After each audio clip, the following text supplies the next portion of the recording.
The views and opinions of the hosts and guests are their own and do not necessarily reflect the views of the management and staff of Guardian Radio.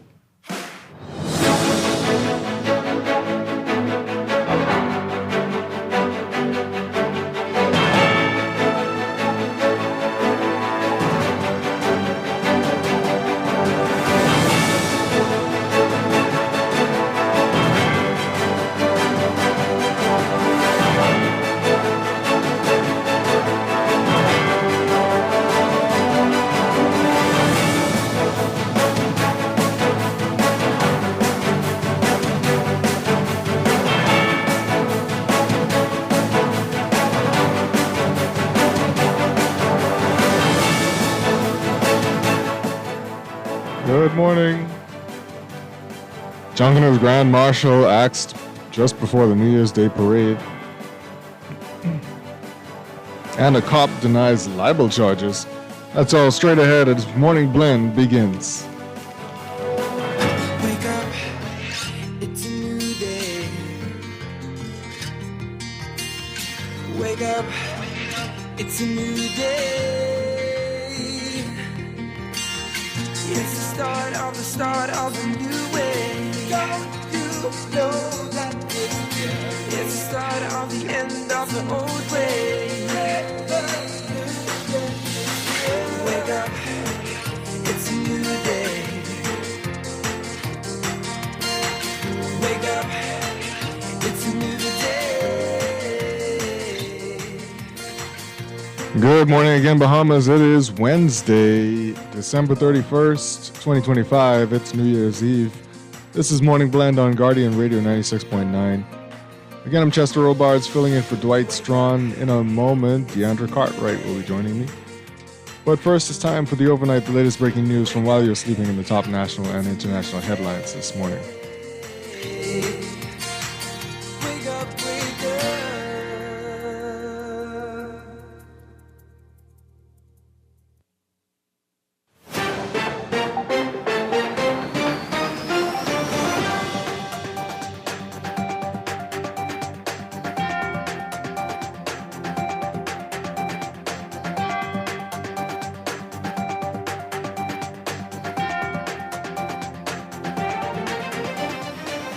And in the overnight, Dwight, a former Junkanoo Grand Marshal, said yesterday that he was fired after the National Junkanoo Committee stated that he failed to fulfill his duties on Boxing Day.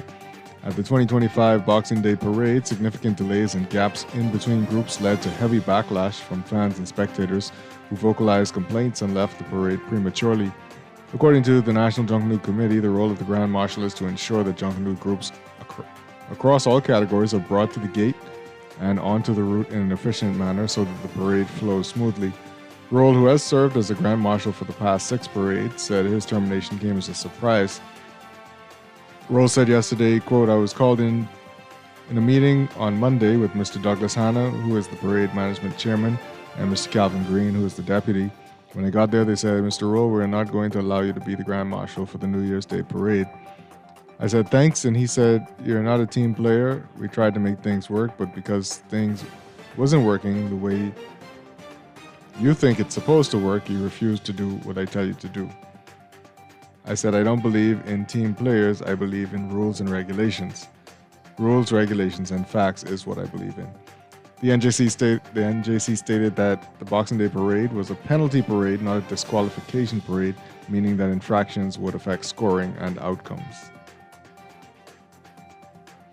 And a police corporal broke down in tears as he was arraigned for intentional libel yesterday. Prosecutors alleged that Delmar Taylor, a 39-year-old resident of West Bay Street, swore an affidavit on July 17th that contained defamatory remarks about Derek Osborne, a partner and senior actuary at TELUS International Health, Bahamas. Taylor pleaded not guilty to the charge, which carries a potential prison sentence of up to 2 years, at his arraignment before Assistant Chief Magistrate Cara Turnquest DeVoe. Taylor was granted $1,000 bail and his trial is scheduled for March 9th. Taylor attempted suicide while in police custody following his arrest concerning the allegation in August and was taken to the Sandilands Rehabilitation Center for evaluation. Taylor, who has been a police officer for 19 years, has been suspended and placed on half pay until his trial is completed. Inspector Kingsley Wilkinson was the prosecutor. Tamika Roberts represented Taylor. And Taran Maki was served as non-resident ambassador to the Kingdom of Bahrain and to the state of Kuwait. Said yesterday that he has resigned from the ministry and from his position at the Bank of the Bahamas to, quote, focus on resolving a private matter. He said in a statement, quote, I thank the government for the opportunity to serve. I have made this decision to focus on resolving a private matter. Maki did not say what that matter was. According to his LinkedIn page, he was appointed as the director at Bank of the Bahamas in December 2021. A profile of Maki states that he specializes in structuring and managing private trust companies and other fiduciary structures for Latin America, Middle Eastern families, along with handling immigration matters.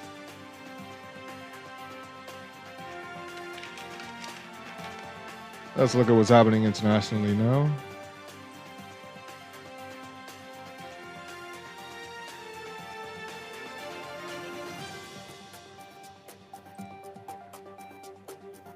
Israel on Tuesday said it had suspended more than 24 humanitarian organizations, including Doctors Without Borders and CARE, from operating in the Gaza Strip for failing to comply with new registration rules.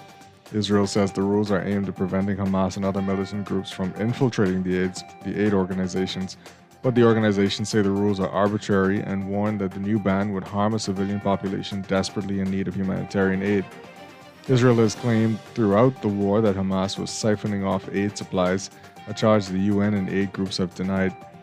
The new rules announced by Israel early this year required aid organizations to register the names of their workers and provide details about funding and operations in order to continue working in Gaza. The new regulations included ideological requirements, including disqualifying organizations that have called for boycotts against Israel, denied the October 7th attack, or expressed support for any of the international court cases against Israeli soldiers or leaders.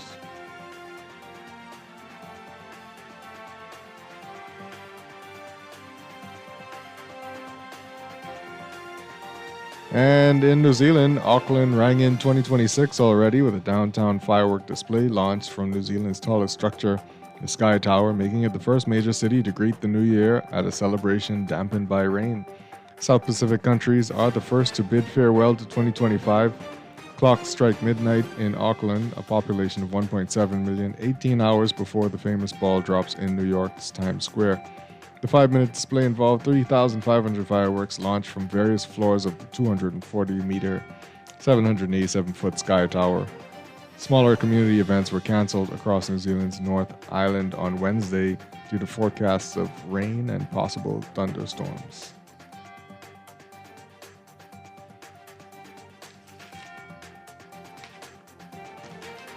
And then a look at sports now.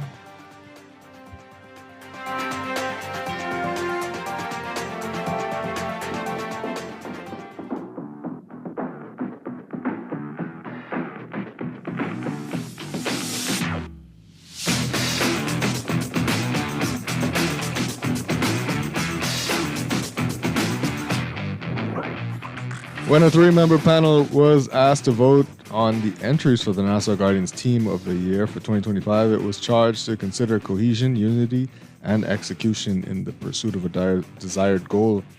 When one factors in all three qualities, it's hard to argue with the choice of the Carifta Games Under-17 boys 4x100 meters relay team as the squad of choice. They prevailed as the Nassau Guardians Team of the Year for 2025 with 38 points. The Bahamas' Billie Jean Cup team of Simone Pratt, Sydney Clark, Jaleesa Clark, and Sophia Ferguson finished second in the voting process with 35 points.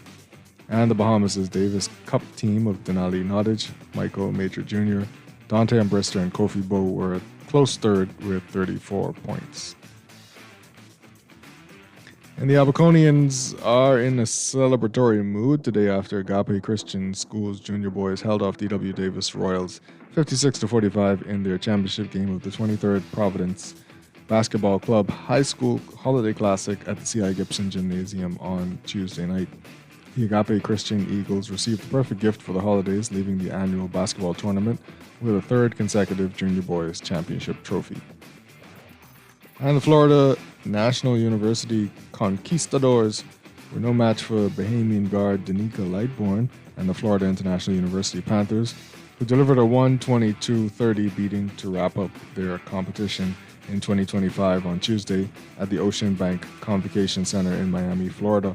Lightbourne was one of 8 FIU Panthers to score in double figures. She finished the game with 10 points, grabbed 9 rebounds, and added 6 assists and 3 steals in 29 minutes of action. Her Bahamian teammate Rima Collins, who has been a key cog for the Panthers this season, was missing from the action Tuesday evening. Go Panthers.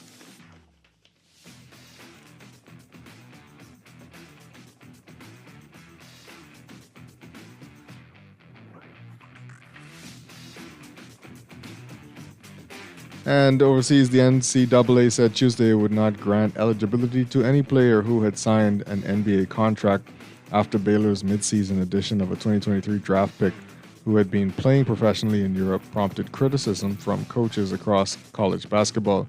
The Bears announced the signing of 7-footer James Nagy of Nigeria on Christmas Eve. He could make his debut Saturday in Baylor's Big 12 opener at TCU. Nagy was the first pick of the second round, 31st overall by the Detroit Pistons 2.5 years ago. His draft rights have since been traded to Boston, then Charlotte, and most recently the New York Knicks in October 2024. The 21-year-old Nagy, who was playing in Europe before he was drafted, hasn't been on an NBA roster. He was 18 when he was drafted. International players with varying backgrounds, including professional leagues, have played college basketball for years, with players now getting paid under name, image, and likeness deals. College teams have the NBA's developmental G League.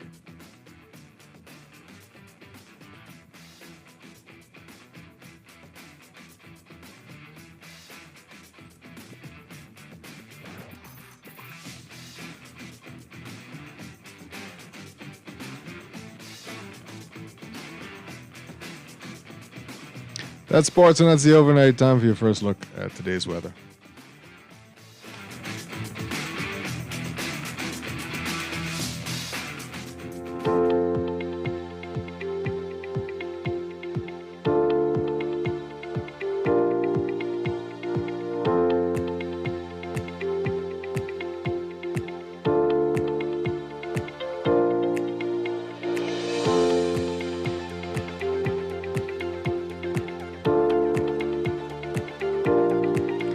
And this weather report brought to you by Star General Insurance Made Simple. There are currently no public warnings in effect at this time. Your general situation, a cold front will progressively migrate across the southern half of the country this New Year's Eve, producing a few showers throughout the day. In its wake, high pressure coupled with the dry air mass will temporarily sustain locally fresh winds during the daytime, while allowing nighttime temperatures to become somewhat chilly as we head into 2026. New Year's Day will be met with cool, pleasant conditions as the cold front exits the area later on that evening. An expansive high-pressure system will emerge from the Gulf of Mexico and migrate eastward, allowing winds to drop off as this feature glides across the Bahamas by late Friday into the weekend. A powerful low-pressure system moving off the Carolina coast will bring another cold front into the area by late Sunday. The front will briskly skirt across the Bahamas through to the latter portion of the forecast period. There is a moderate risk of rip currents for all sheltered in Atlantic waters and channels across the island chain. Therefore, beachgoers and swimmers are urged to avoid entering these waters until Thursday. Weather for the northern Bahamas, partly sunny, turning fair tonight. Less than a 10% chance of showers.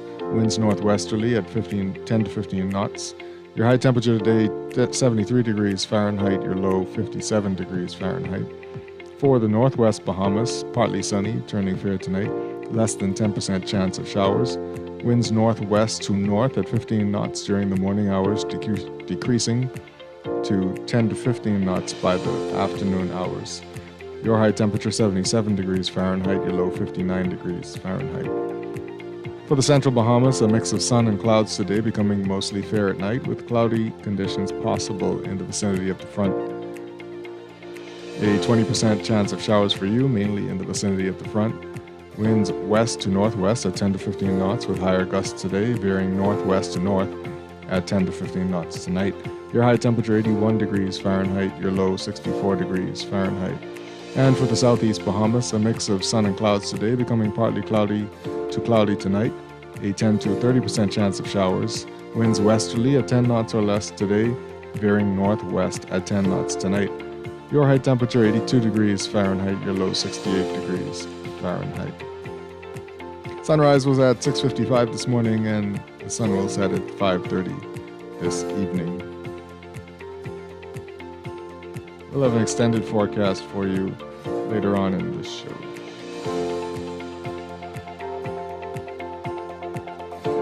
That's when Morning Blend continues here on Guardian Radio 96.9.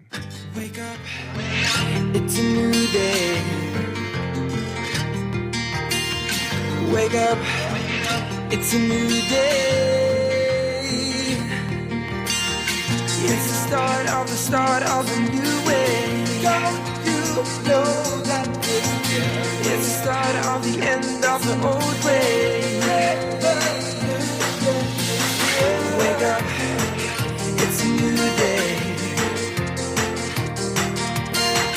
Wake up, it's a new day.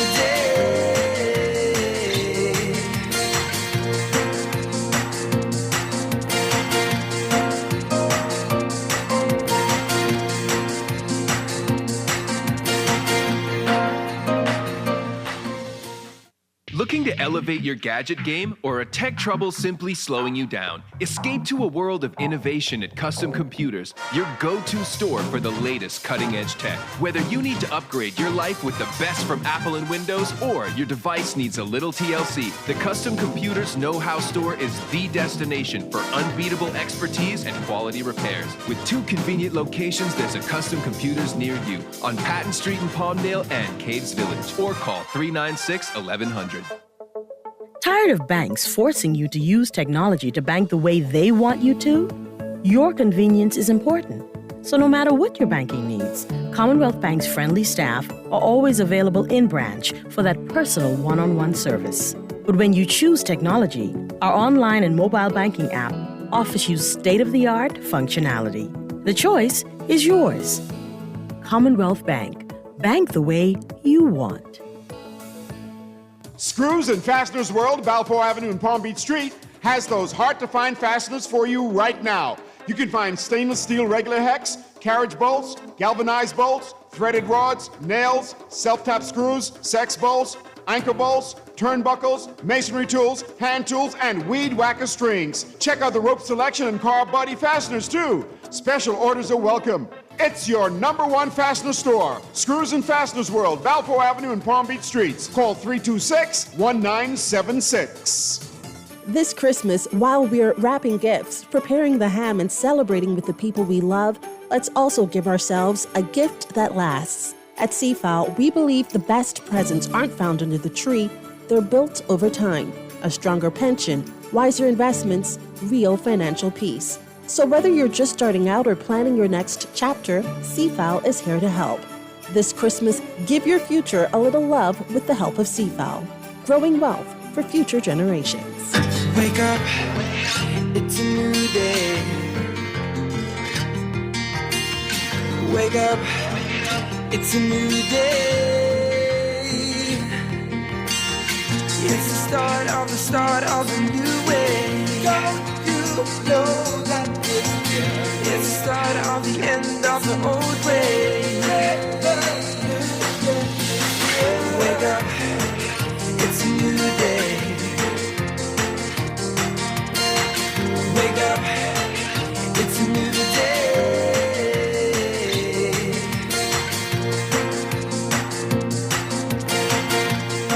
Good morning. Welcome back to Morning Blend here on Guardian Radio 96.9. We're streaming live on GuardianTalkRadio.com and the Guardian Radio app for your smart devices. And on your televisions on Cable Bahamas Channel 969 or BTC Flow Channel 612. We're on Facebook, Twitter, and Instagram. I'm Chester Robards. Joining me soon, Deandra Cartwright. You can join our conversation today. Text us on the Guardian Radio text line powered by BTC 422-GR96. That's 422-4796. Standard text rates do apply. You can call us 323-6232, 325-4316, 325-4259. You can call us toll free from the Family Islands, 242-300-5720. Always want to hear some Family Island voices.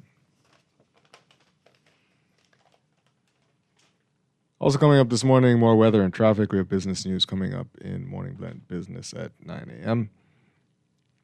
But first, it's time to talk about what's in the news.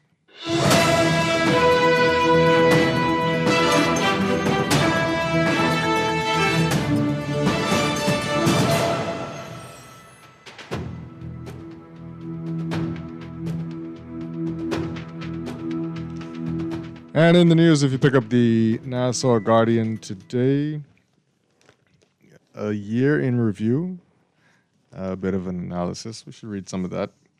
And also a kind of in memoriam for those who we lost in 2025. Some of the names and faces of who we lost. You know, sometimes you could kind of forget who we lost across an entire year, but right in the newspaper today, we can remember those people. The year we had an analysis penned by our Candia Dames. Let's read some of this. It says, the year 2025 was not a particularly remarkable year for the Bahamas. Thousands of Bahamians continued to grapple with a high cost of living. The government of the day continued to operate largely in the shadows, and politicians intensified their maneuvering in anticipation of an approaching general election in 2026. While the Davis administration talks transformative governance, many Bahamians do not feel it. The nation appears to be adrift with a general feeling of malaise, a deep weariness, and profound uncertainty. The death of Cabinet Minister Von Miller on September 28th was unexpected. It triggered a by-election in Golden Isles in southwest New Providence on November 24th that tested the political temperature of the country and underscored widespread cynicism and apathy among voters. The ruling Progressive Liberal Party managed to hold on to the seat after the full weight of the cabinet was brought to bear in a spirited campaign. PLP candidate Darren Pickstock secured 48% of the vote. The result was consistent with political precedent, as no governing party in the Bahamas has ever lost a seat it already held during a by-election. The parties also put their energies into selecting candidates for the so-called Big Dance. A general election is constitutionally due in 2026. There is widespread expectation that Prime Minister Philip Davis will call it before the next national budget in May. He has projected a surplus of $75 million for the current fiscal year. Davis is seeking to become the first prime minister since Hubert Ingram in 1997 to lead a party to a second consecutive victory. With a lack of widespread excitement surrounding the official opposition party and its leader, Michael Pintard, some far from enthusiastic Bahamians have resigned themselves to the fact that another PLP term is in the cards. The opposition Free National Movement struggles to portray itself as unified and prepared for governance. The party has denied former Prime Minister Dr. Hubert Minnis a renomination in Killarney. Minnis says he plans to run anyway. The Minnis faction of the FNM remains disillusioned, and the jury is out on how damaging it could be to the FNM's chances of victory. In April, Central Grand Bahama MP Aram Lewis, who was elected in 2021 under the FNM's banner and who was a minister in Minnis's cabinet, left the FNM and joined the fledgling Coalition of Independents. The FNM was left with 6 MPs, including Minnis, who does not participate in the party's parliamentary caucus. In 2025, the FNM's message has not resonated, and it has had numerous missed opportunities to hold the Davis administration to account, but a PLP victory is not a foregone conclusion. The Davis administration has dealt with several notable controversies this year. In February, the media revealed that it had quietly granted a 21-year lease for over 4,000 acres of seabed to a private company to operate mooring services in the Exumas and charge and collect fees. The government canceled that deal after the revelation. In April, the Nassau Guardian highlighted that the government had entered a no-bid $183 million contract for paving of roads in West Grand Bahama. The government later claimed the inclusion of that contract was on a published procurement list was an error and the project was being paused. There have been numerous no-bid contracts entered this year without explanation to the public. In December, the Nassau Guardian reported that the government entered a $1.5 million no-bid contract to repair the air conditioning unit at the Ministry of Foreign Affairs. In July, after the Nassau Guardian correctly reported that the Prime Minister's budget surplus announcement for the month of April was way off, Davis went on the attack, inaccurately claiming that the story said what it in fact did not say. In October, the Auditor General released its long-awaited report on the National Food Distribution Task Force. It vindicated the former operators and failed to substantiate the suggested impropriety leveled by the Prime Minister himself. That same month, hundreds of members of the Bahamas Union of Teachers and the Bahamas Public Service Union marched in downtown Nassau over promised pay raises that had been delayed. The controversy eventually quieted, and they were eventually paid. In 2025, the Prime Minister's travel spending also featured prominently in the news. There were also other controversies that weighed on the Davis administration this year, but the PLP has consistently vowed not to be distracted. As an election nears, Davis has wisely urged PLPs not to take anything for granted. While acknowledging the affordability crisis as his government's most significant challenge, the Prime Minister continues to tout policy decisions he claims are providing greater opportunities for Bahamians. The Davis administration over the last 3 years has announced 5 core priorities: cost of living, crime, education, healthcare, and the economy. The inflation rate published by the Bahamas National Statistical Institute for July showed a marginal increase. Prices at the grocery stores are painfully challenging for many. There's also a worsening housing crisis the Davis administration said it is focusing on. The most recent unemployment numbers were released by BNSI in November for the second quarter of the year and showed unemployment at 9.3%, down from 10.8% in the first quarter. In May, BNSI reported that there was a 3.4% increase in economic activity in 2024 from $13.6 billion in 2023 to $14.1 billion in 2024, the largest the Bahamian economy has ever been. The International Monetary Fund projects that real GDP will grow by 2.8% in 2025, mainly driven by construction and buoyant cruise tourism. In December, Royal Caribbean International opened its Royal Beach Club Paradise Island, with officials announcing that 500 Bahamians were hired. Back in July, Carnival Cruise Line opened its $600 million Celebration Key destination on Grand Bahama, saying it created hundreds of long-term jobs. In Grand Bahama in May, to much fanfare, the government announced a deal with U.S.-based Concord Wilshire for the sale and redevelopment of Grand Lucayan Resort. The government said the property was being sold for $120 million, but has been quiet on how much of that money, if any, has been received, and the status of the turnover of the resort to the buyers. It has also refused to say why it is still covering costs associated with Grand Lucayan when it announced in May that the buyer from that moment was responsible for the property's financial commitments. The government has also refused to make the agreement with the buyer public. The Davis administration continues to boast of its energy reform initiatives, promising that they will be transformational. It has entered an arrangement with Pike Corporation, which is taking control of Bahamas Power and Light's transmission and distribution system in New Providence. The deal remains a secret deal, as Davis has failed to honor his commitment to make it public. The public is also in the dark on other energy reform deals and multiple public-private partnership arrangements the government has entered into. In many cases, the Davis administration has failed to fulfill its promise to be transparent and accountable. It has failed to fulfill its pre-election pledge to bring the Freedom of Information Act into full effect and refuses to answer questions related to the establishment of a Freedom of Information regime. The government runs from FOIA like the plague. As the year ends, there are almost 150 unanswered questions on the agenda of the House of Assembly asked by opposition members. The government is quick to report and respond to positive news, but media Opposition and public demands for accountability are often met with silence. In September, the Bahamas received good news when Standard & Poor's raised its long-term sovereign credit rating, but it remains at junk status. In the area of healthcare, the government announced that it is moving ahead with the construction of a new hospital on New Providence. It intends to borrow $201 million from the Export-Import Bank of China. The state of the Princess Margaret Hospital remains deeply troubling. The government also highlights progress on the Freeport Health Campus, and has promised other infrastructure improvements in the health plant on Grand Bahama and in the Family Islands. In 2025, the Bahamas entered an agreement with SpaceX for Falcon 9 booster landings in the Exuma Sound.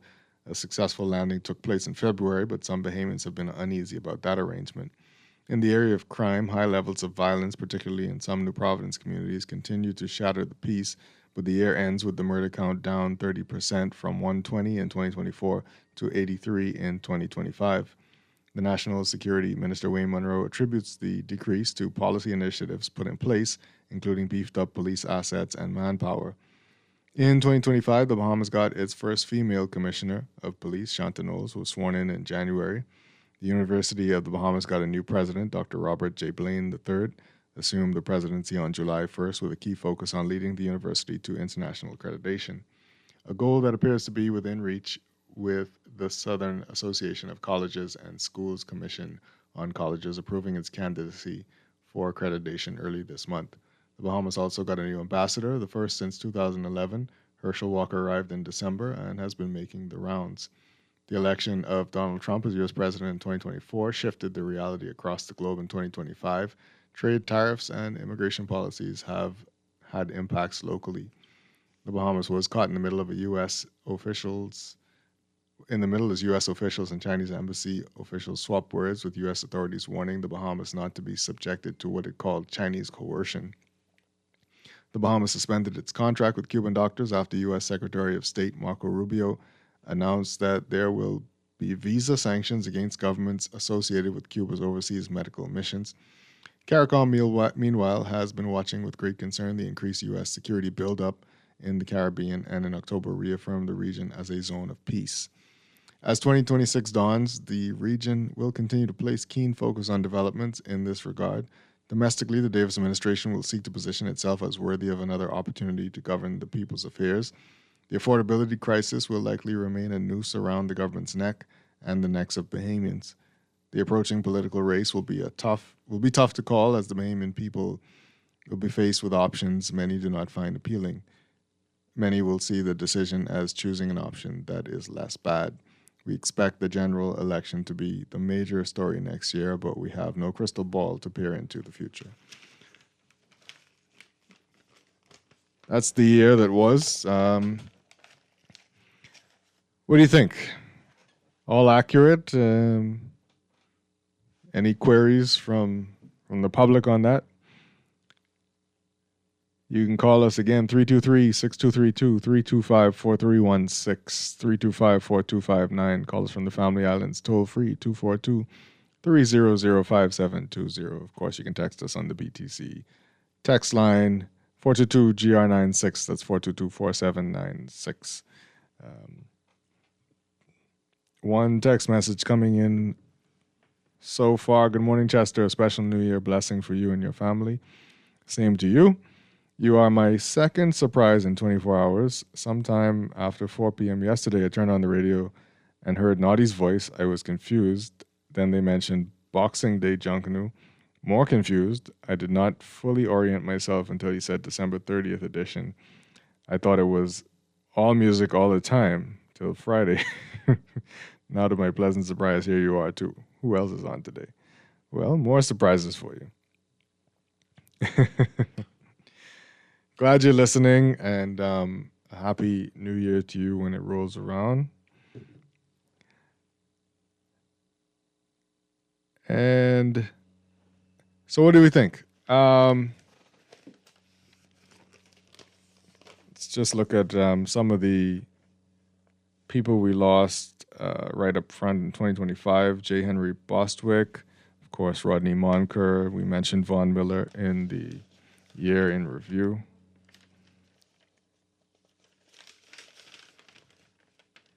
Kelly Ingram, Norman Rupert Gay, Elon Moxie. Just some of the names right off the bat.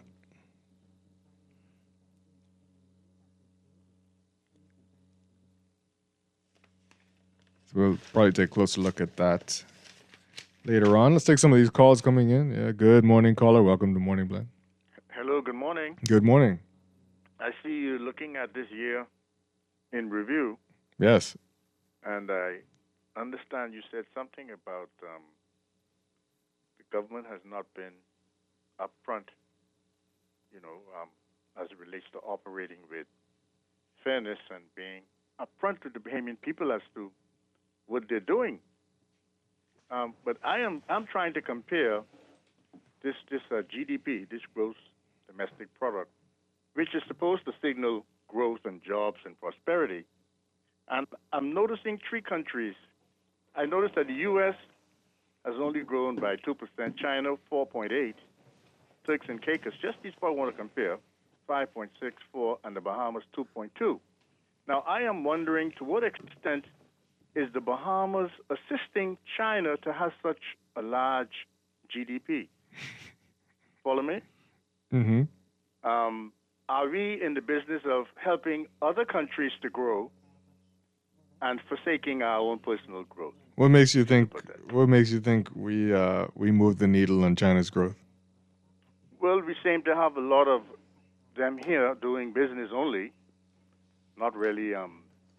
As I can see it, I mean, even the ones who are doing construction are paid already by monies that we borrow, or somehow we are not benefiting. So it appears as though we are assisting because we are allowing them to set up businesses here.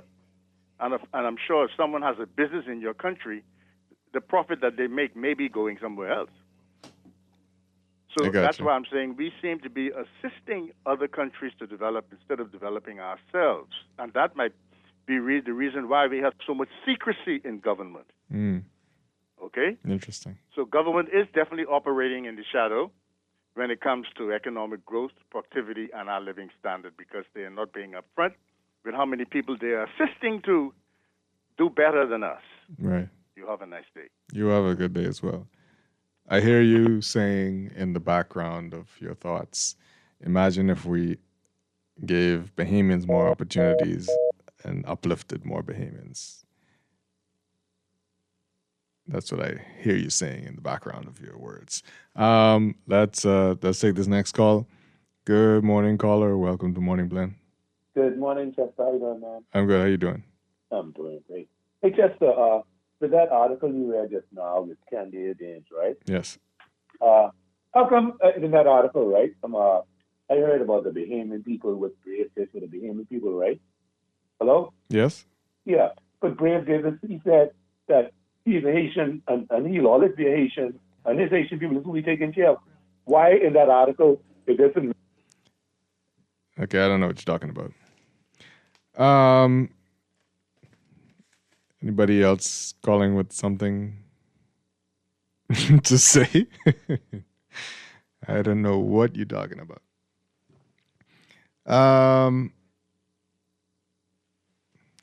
Yeah, so let me just read some of that. Who we lost in 2025. While 2025 brought with it milestones, anniversaries, and new endeavors, it also saw the fall of giants who made their marks on the Bahamas and helped to shape it into the nation it is today. They left legacies as policymakers, commentators, unionists, medical doctors, and cultural icons. Kelly Ingram, an esteemed lawyer and the daughter of former Prime Minister Hubert Ingram, died on February 24th. Her family said it followed a brief illness and that she passed peacefully at home just weeks after her 45th birthday.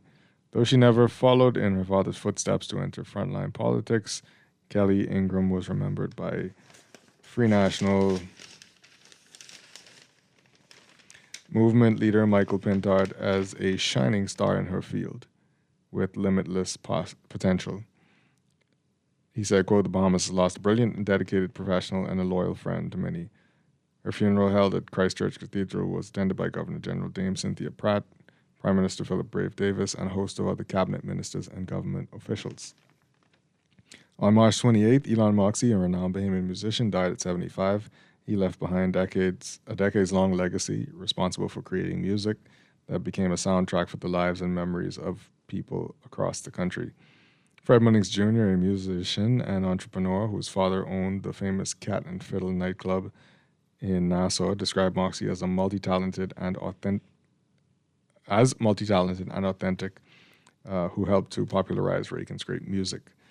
Munning said, quote, "I really enjoyed his originality. He had a very unique voice, very distinguishable. The minute you hear it, you would recognize it, and that's a good thing in our business. He was more of a folk singer, a folk Bahamian culturalist, and he did great work. He was a prolific writer." However, Munnings also expressed concern that Moxie was one of many Bahamian icons who, despite their popularity, were not sufficiently rewarded for their work. Munnings said, quote, "Artists like Elon, artists like Ronnie Butler, and many, many others, they suffered because they could not make the level of income to support themselves and their family." Rodney Monker, a famous activist and senator who emerged as a popular cultural and political commentator in his later years, died on May 1st. Since he was a young man, Monker had been known for his activism and advocacy on key social and political issues, including education, judicial reform, and local government, among others. He was appointed to the Senate in December 2016, serving for a few months until Parliament was dissolved ahead of the 2017 general election. Monker became particularly well known in his later years as his political and social commentary on Island Luck TV's Freedom March, a daily talk show that he hosted up until the time of his passing. Davis spoke at Monker's memorial service, remembering him as a servant of the people who advocated for justice at every opportunity.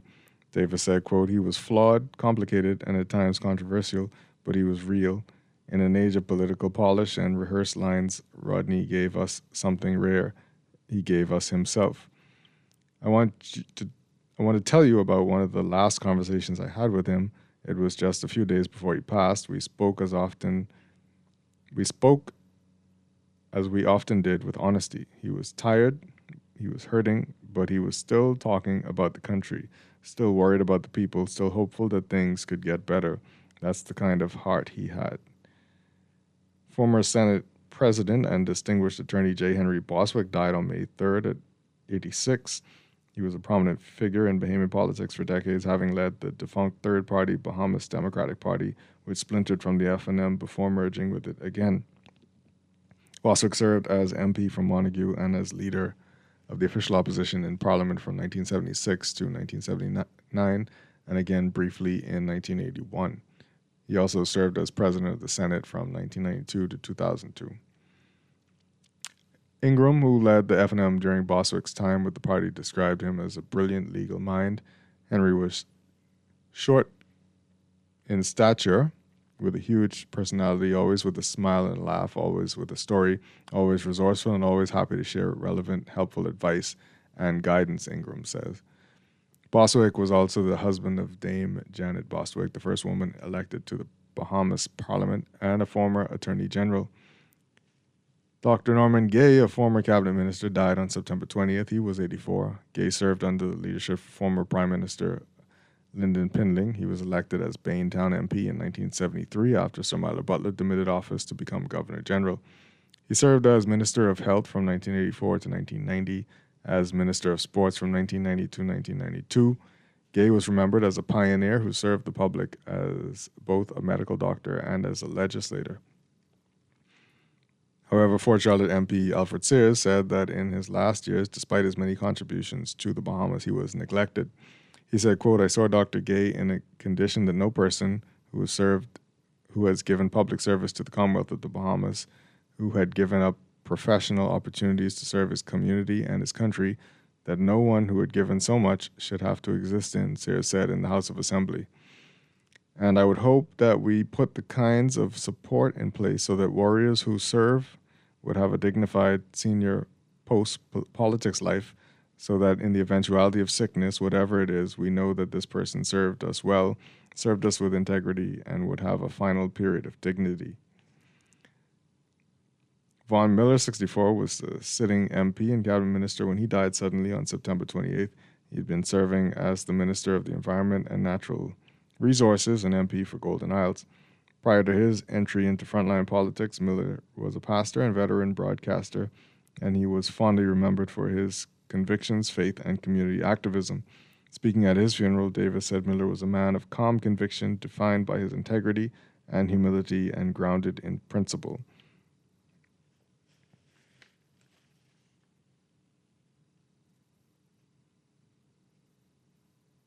Yep.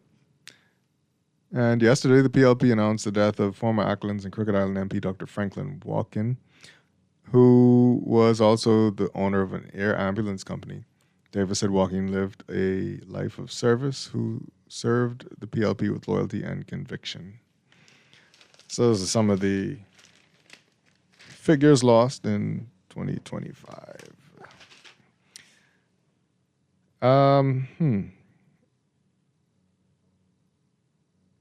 This person asks,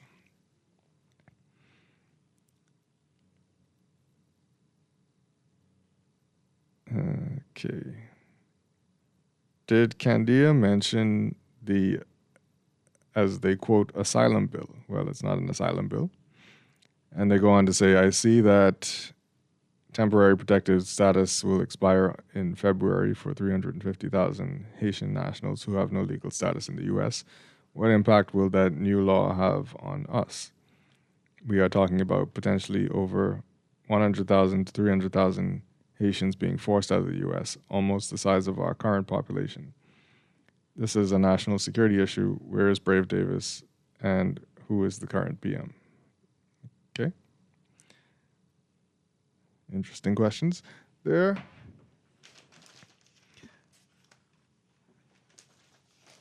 So that's the year in review there. We have a business year in review as well. You can tell us what you think about that. This year was filled with starts and stops of groundbreaking developments and projects, though some developments, mostly cruise-related, powered through the year to their planned finish dates.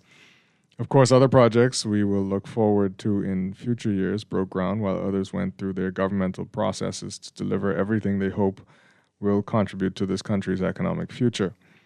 For Guardian Business, many PICAs this year were dedicated to a fight between developers in the Exuma Keys, Turtle Grass Resort, and Island Club, which is close to the end of its first phase of development, is fighting a development by its Samson Key neighbor, Integra, which has broken ground but has had to file for a new site plan approval with the Department of Physical Planning before it can begin construction.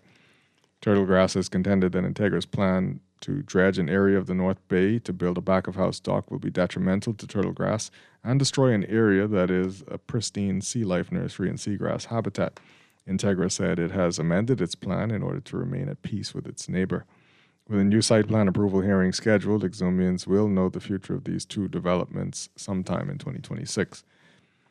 Since 2020, Grand Bahamians have been teased about the redevelopment of the Grand Lucayan Resort property. This year, the Progressive Liberal Party-led government said it finally found a suitable buyer for the property and held an elaborate celebration to mark the occasion. The PLP ended a deal made by the former Free National Movement government, led by Dr. Hubert Minnis, that would have seen Royal Caribbean International and ITM Group redevelop the property. However, when the PLP came to power, it considered the deal a bad one and ended it.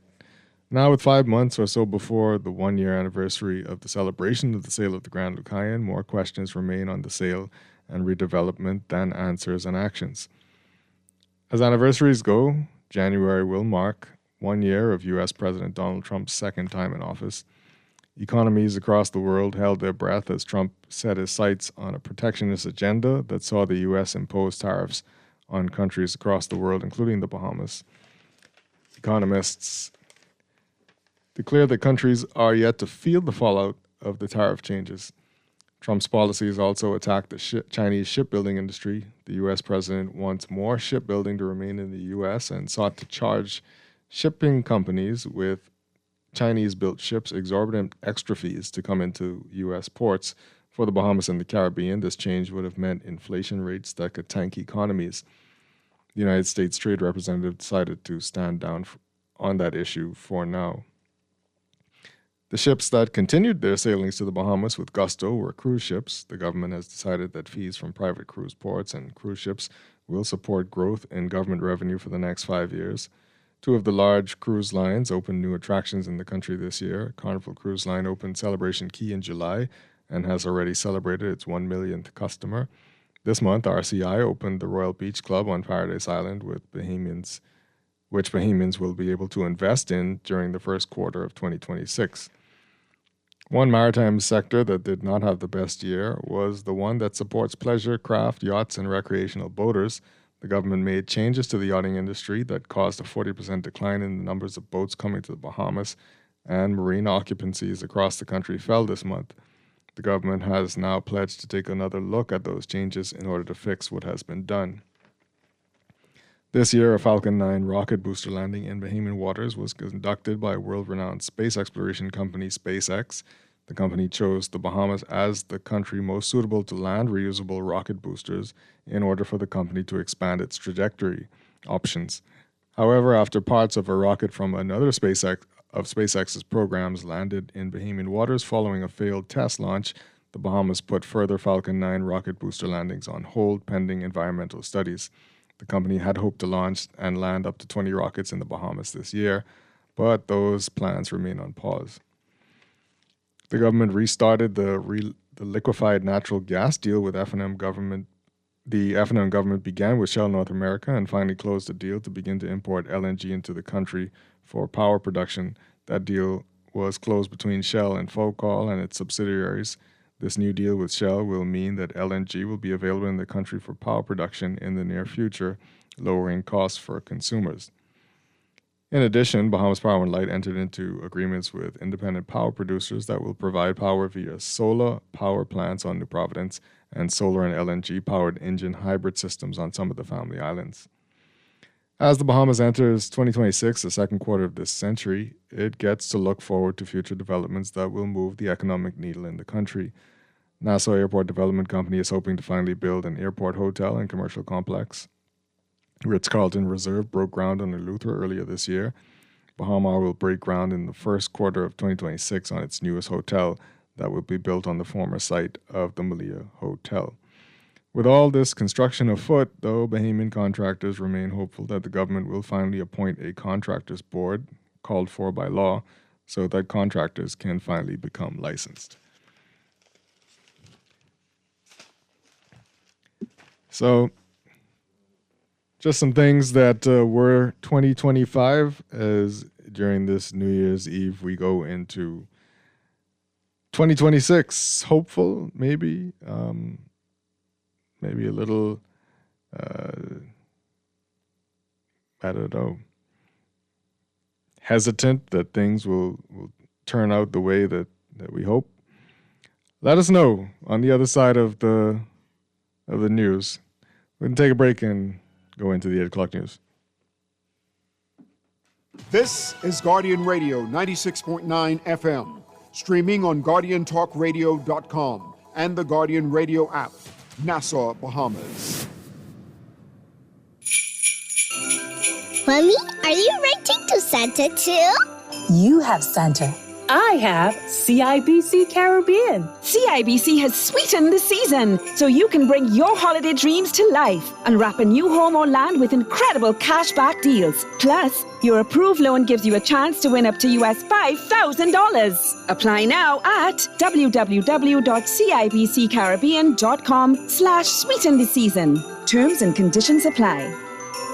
In the world of business, technology is not a choice, it's a necessity. And for businesses that demand excellence, there's only one choice for unparalleled support and cutting-edge technology. Custom Computers. You have challenges and we have solutions. Computing, networking, storage, and printing for enterprises large and small, aligned with premium brands like HP, Microsoft, Konica Minolta, and more. Get tech done the right way with Custom Computers. Call the know-how team at 396-1101. This is Guardian Radio 96.9 FM, streaming on GuardianTalkRadio.com and the Guardian Radio app, Nassau, Bahamas.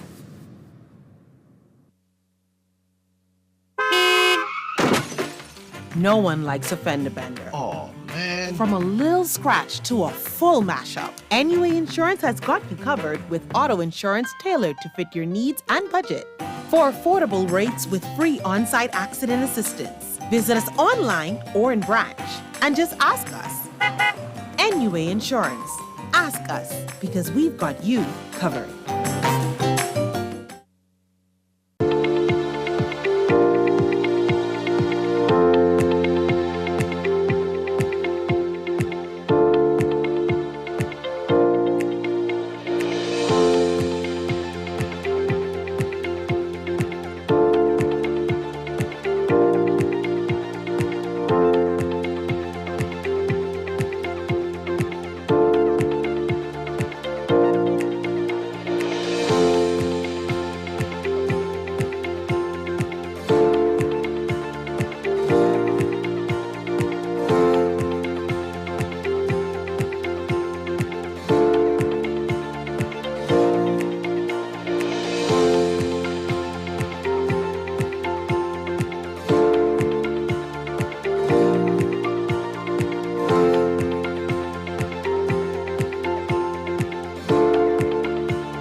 And now at 8:25, it's time for your final look at today's weather, brought to you by Sherwin-Williams Paints.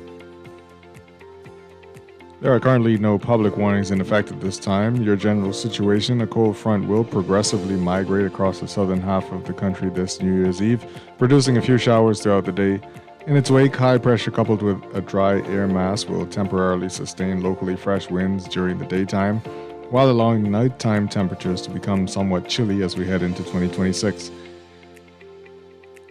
New Year's Day will be met with cool, pleasant conditions as the cold front exits the area later on that evening. An expansive high-pressure system will emerge from the Gulf of Mexico and migrate eastwards, allowing winds to drop off as this feature glides across the Bahamas by late Friday into the weekend. A powerful low-pressure system moving off the Carolina coast will bring another cold front into the area by late Sunday. The front will briskly skirt across the Bahamas through to the latter portion of the forecast period. There is a moderate risk of hazardous rip currents for all sheltered Atlantic waters and channels across the island chain. Therefore, beachgoers and swimmers are urged to avoid entering these waters until Thursday. For the northern Bahamas, weather partly sunny, turning fair tonight, a less than 10% chance of showers. Winds northwesterly at 10 to 15 knots. Your high temperature today, 73 degrees Fahrenheit. Your low, 57 degrees Fahrenheit. For the northwest Bahamas, weather partly sunny, turning fair tonight, a less than 10% chance of showers. Winds northwest to north at 15 knots during the morning hours, decreasing 10 to 15 knots by the afternoon hours. Your high temperature, 77 degrees Fahrenheit. Your low, 59 degrees Fahrenheit. For the central Bahamas, a mix of sun and clouds today, becoming mostly fair at night, with cloudy conditions possible in the vicinity of the front. A 20% chance of showers, mainly in the vicinity of the front. Winds west to northwest at 10 to 15 knots, gusts today, varying northwest to north at 10 to 15 knots tonight. A high temperature of 81 degrees Fahrenheit and a low of 64 degrees Fahrenheit for you today. And for the southeast Bahamas, a mix of sun and clouds today, becoming partly cloudy to cloudy tonight. A 10 to 30% chance of showers. Winds westerly at 10 knots or less today, varying northwest at 10 knots tonight. Your high temperature today, 82 degrees Fahrenheit. Your low, 68 degrees Fahrenheit. Sun rose at 6:55 this morning and will set at 5:30 p.m. Let's try and take a look at your extended forecast. For New Year's Day, Thursday, mostly sunny, turning mostly fair at night. Partly, that's for the northern and northwest and central Bahamas. And for the southeast Bahamas, partly cloudy to cloudy. For the southeast Bahamas, a 20 to 30% chance of showers. Elsewhere, less than 10% chance of showers. Winds for the northern and northwest Bahamas. Winds northwest to north at 10 to 15 knots, decreasing 10 knots or less by the evening hours. For the central and southeast Bahamas, winds north to northeast at 10 knots or less, increasing 10 to 15 knots by nightfall. Your high temperature on New Year's Day, 81 degrees Fahrenheit. Your low, 66 degrees Fahrenheit. And your outlook for Friday, the 2nd of January, a mix of sun and clouds for the northern, northwest, and central Bahamas, turning mostly fair at night. For the southeast Bahamas, partly cloudy to cloudy.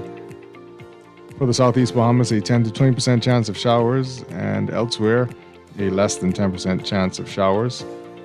For the northern, northwest, and central Bahamas, winds variable at 10 knots or less. For the southeast Bahamas, winds northeast to east at 10 to 15 knots. Your high temperature outlook, 81 degrees Fahrenheit. Your low, 68 degrees Fahrenheit. That's your weather, brought to you by Sherwin-Williams Paints. Ready to refresh your space? Head to your local Sherwin-Williams for premium paint, pro tips, and everyday deals that make it easy to get started. Are you searching for...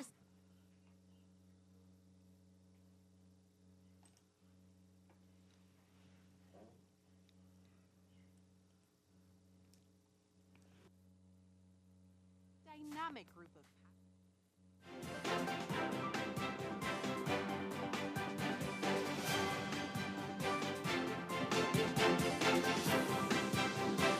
Taking a look at your traffic now, brought to you by RBC. With RBC, reaching your goals happens here. Also brought to you by NUA Insurance Agents and Brokers.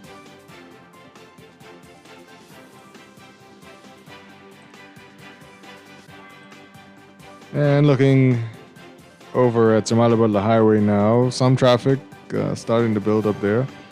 You got a little wait as you approach the roundabout heading north, but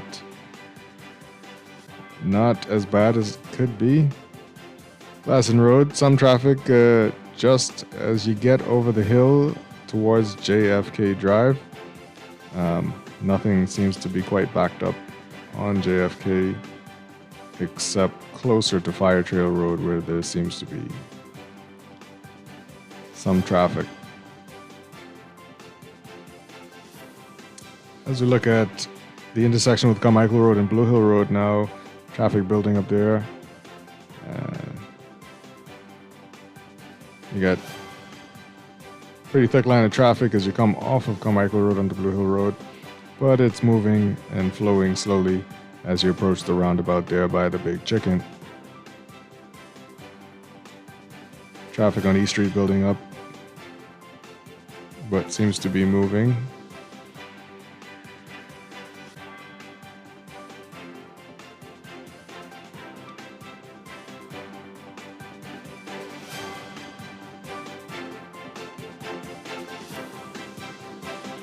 There's some traffic on the New Providence Highway as you approach the Saunders Beach roundabout, it seems. And a little bit of traffic eastbound in the eastbound lane, but nothing you can handle this morning. Those are your hot spots. This segment of Morning Blend brought to you by RBC. With RBC, your ideas happen here. And NUA Insurance Agents and Brokers. Your partner for smart motor insurance and advice that puts you first. Whether you're at home or on the go, getting an instant motor quote is easy. Call us, visit your nearest branch, or log in anytime at nuainsurance.com.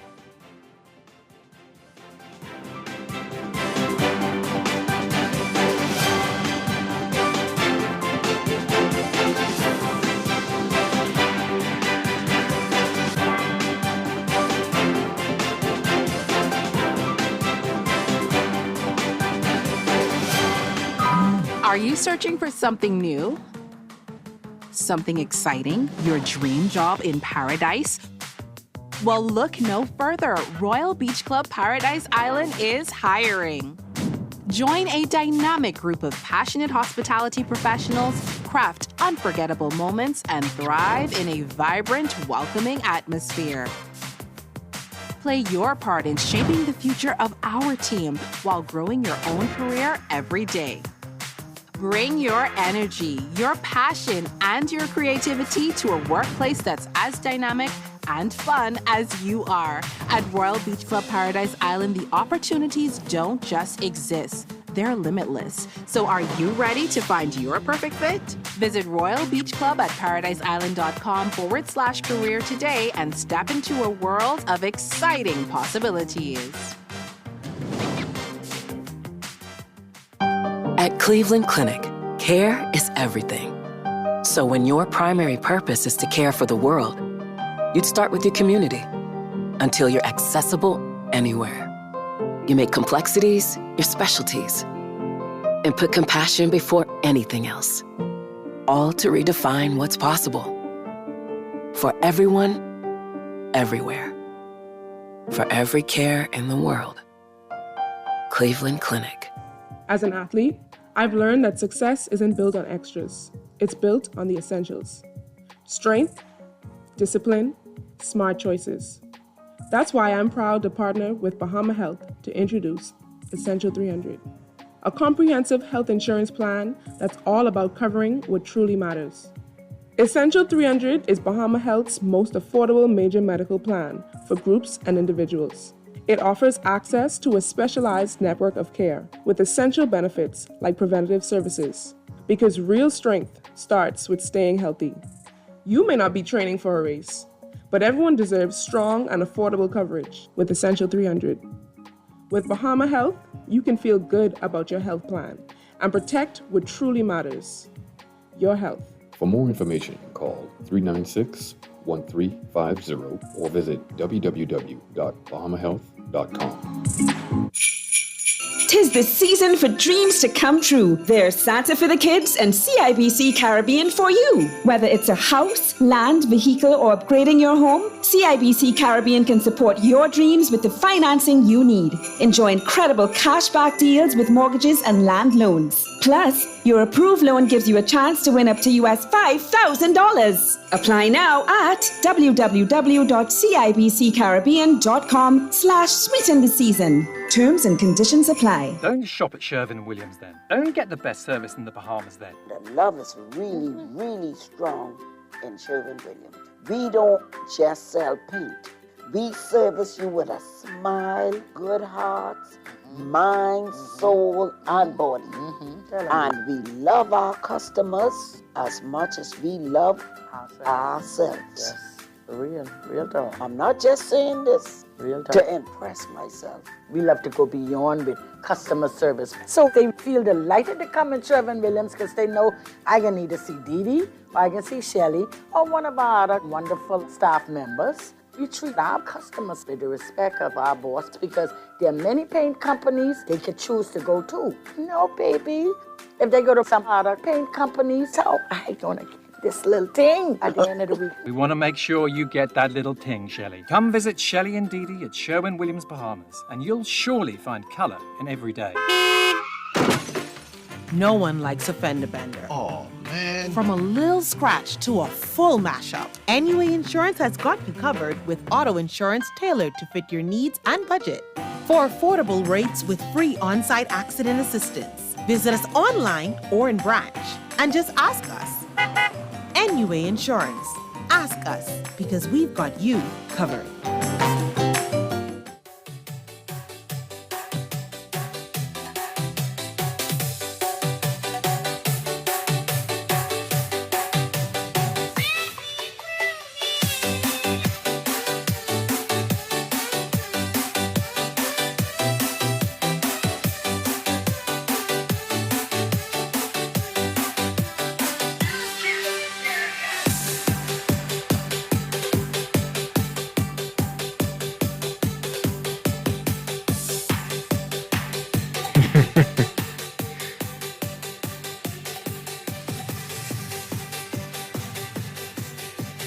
Welcome back to Morning Blend on this New Year's Eve edition.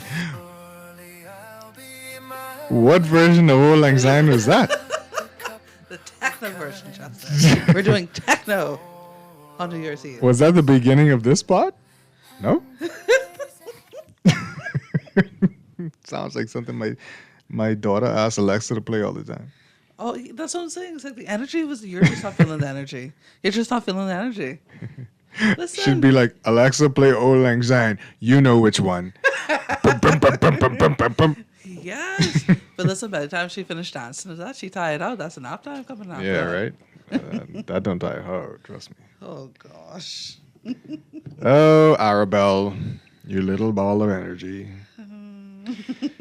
Yeah, so I pretty much read the whole newspaper this morning, so I feel DeAndre Cartwright, welcome to the show. Chester Robards, thank you so much for having me.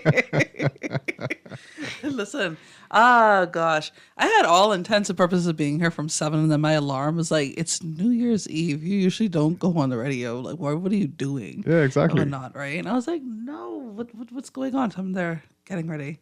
Let me hurry up and go. I'm listening to Chester. I was like, he's going through the whole paper. And instead of getting upset with you, I was jealous and envious of you. Y'all hear what I have to go through. But don't worry, it is. I apologize again. No, it's quite fine.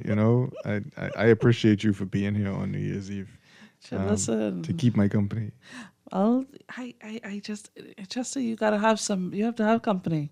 That's true. Yeah, that's true. Because this is not an easy job. People think hosting is easy. Just get behind the mic and whatnot. No, man. No, that's why I had to read the newspaper. No. Oh boy. It's always good to have somebody to bounce off, especially when you got so many things going on.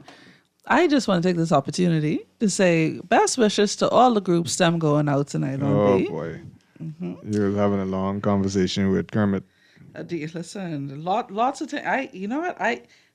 What do they call those things? Commissions of inquiry. I want a commission of inquiry. Could we have one into the state of Junkanoo? Could we have some sort of report? Like, what could we do better? In which ways and how and when and why? That sort of thing. So what are the impediments? But then that could get some people in trouble, I think, if it's done correctly. Okay, so maybe no commission of inquiry into Junkanoo.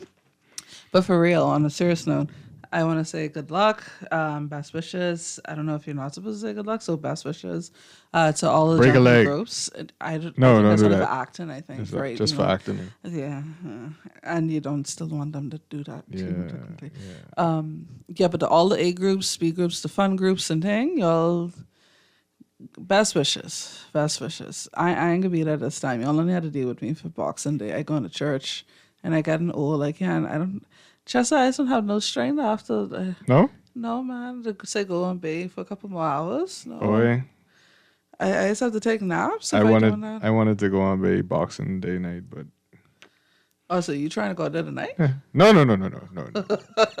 I wasn't saying that. I was saying that I wanted to go that night, but and I wanted to take my daughter, but I had to go in the morning because she needed to sleep, and obviously I needed some sleep.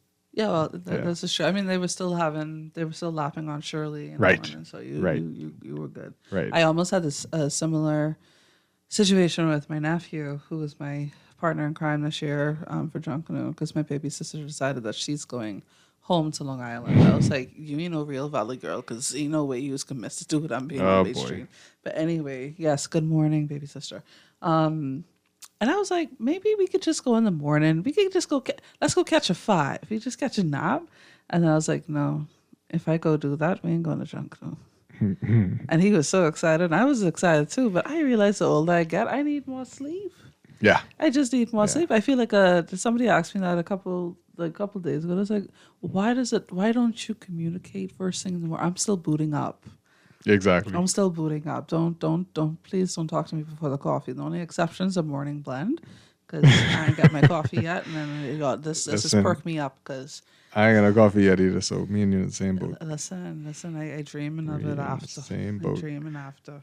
But yeah, no. I hope all of y'all do well, including the fun groups, because y'all be carrying on bad. I was actually the Paper Boys.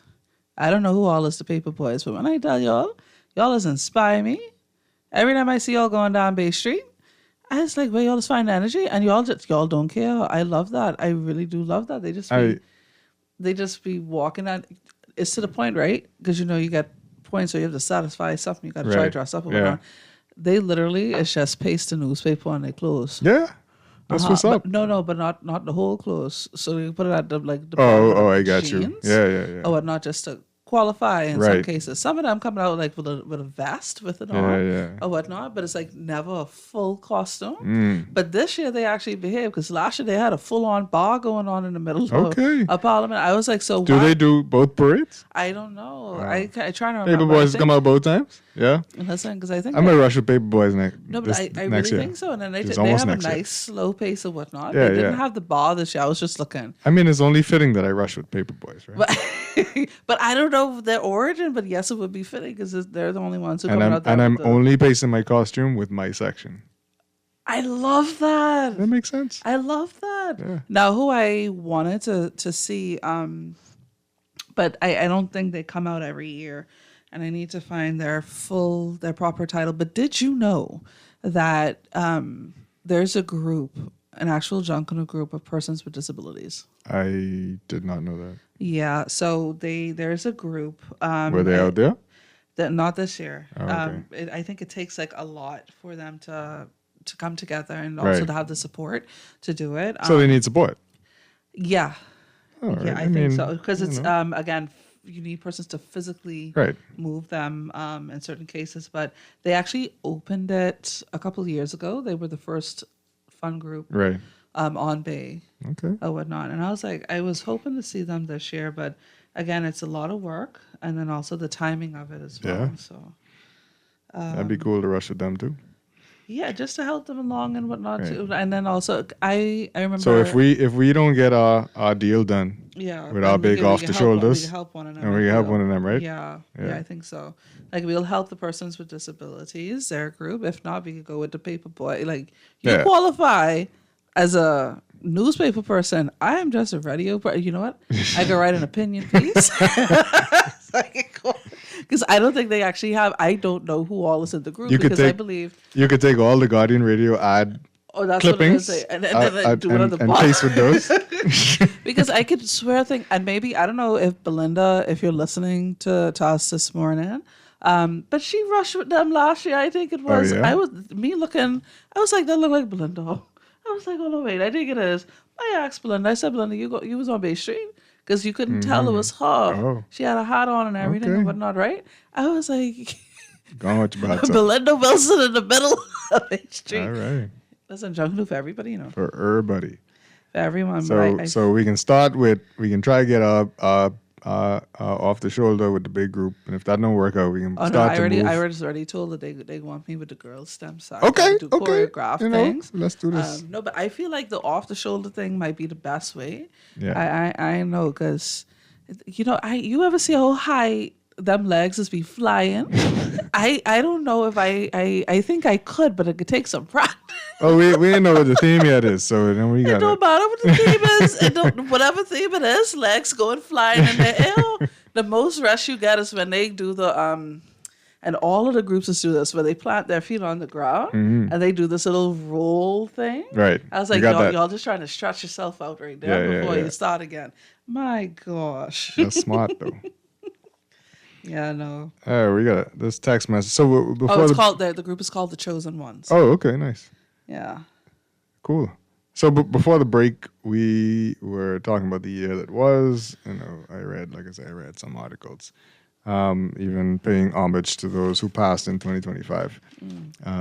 So this text message says, wait, before I read that, this person says, good morning, we lost our mother this year, a giant of a woman on our lives, Mary Miller. Condolences to you and your family. Sorry for your loss. This person says, LOL, traffic directions by the big chicken. It's actually Right. easy. I want y'all to believe when he said that, I had to cover my mouth up because I was gonna laugh. I was like, this boy just said the big chicken. But guess what? We all know what he's talking about. Somebody was talking about the chicken trying to give me directions. Yeah. And whatnot. And I was like, do you mean the chicken or you mean the pigeon? Like, Yeah, right. let's get our birds together. Don't confuse the two. Right, I'm like the only one that you have some sort of freedom is with the conch shell, or the shells, Right. or whatnot. And then the flamingo, they put a Santa hat on the flamingo. You notice They that? did? They did. They Oh, put I a missed Santa hat that. on the flamingo. Oh, I gotta go see that. This person says it's actually easy, talking about the directions. Say maybe we should have a local animal sculpture at every major intersection. The flamingo by Bahama is beautifully done. I know the sculptor complained about the new abstract paint job, but the paint can't diminish his skill. For 2026, animal sculptures on everything. No pigeons, though. Or what? Because we already have Why one. y'all hate the pigeons? Well, the person who sculpted the flamingo isn't the one who put it back in that spot. Two different people, and who painted it the first time. And he was actually upset that it got repainted. Yeah. So, I mean, did you see how beautiful it was the first time? yeah, it was nice. Yeah. Like, but to be fair, I am a fan of realism in art. Yeah. And so the abstract thing kind of looks odd to me. I think what happened was somebody adopted that roundabout. I could be wrong. Because, they had to adopt a roundabout program. I want you to finish this and then I go row. Row for me too. Oh, one second. I'll let you, maybe we round about different things. Okay. But I think somebody adopted that roundabout. And then so it's their prerogative, I guess, to Okay, I get a row down. to Gautier the flamingo. So you telling me, hold on, wait, nah. I think, so me, I'm not a struggling artist. Right, I am a delinquent artist. And I have family and friends who are artists. Right. Like that's their profession. What you mean you adopt a space and you damaging my art? That's my art. You don't touch my art. No. Like, how are you doing that? And not only did you touch my art, you turned it completely different. You know that imagine if you have a beautiful piece. Let's try to who does like the best realism in this country. No, but then it's an insult if I try to compare that to an abstract art. Anyway, I'm not going to call names.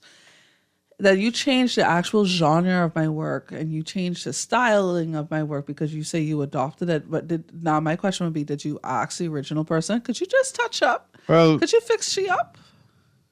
The person who sculpted it is dead.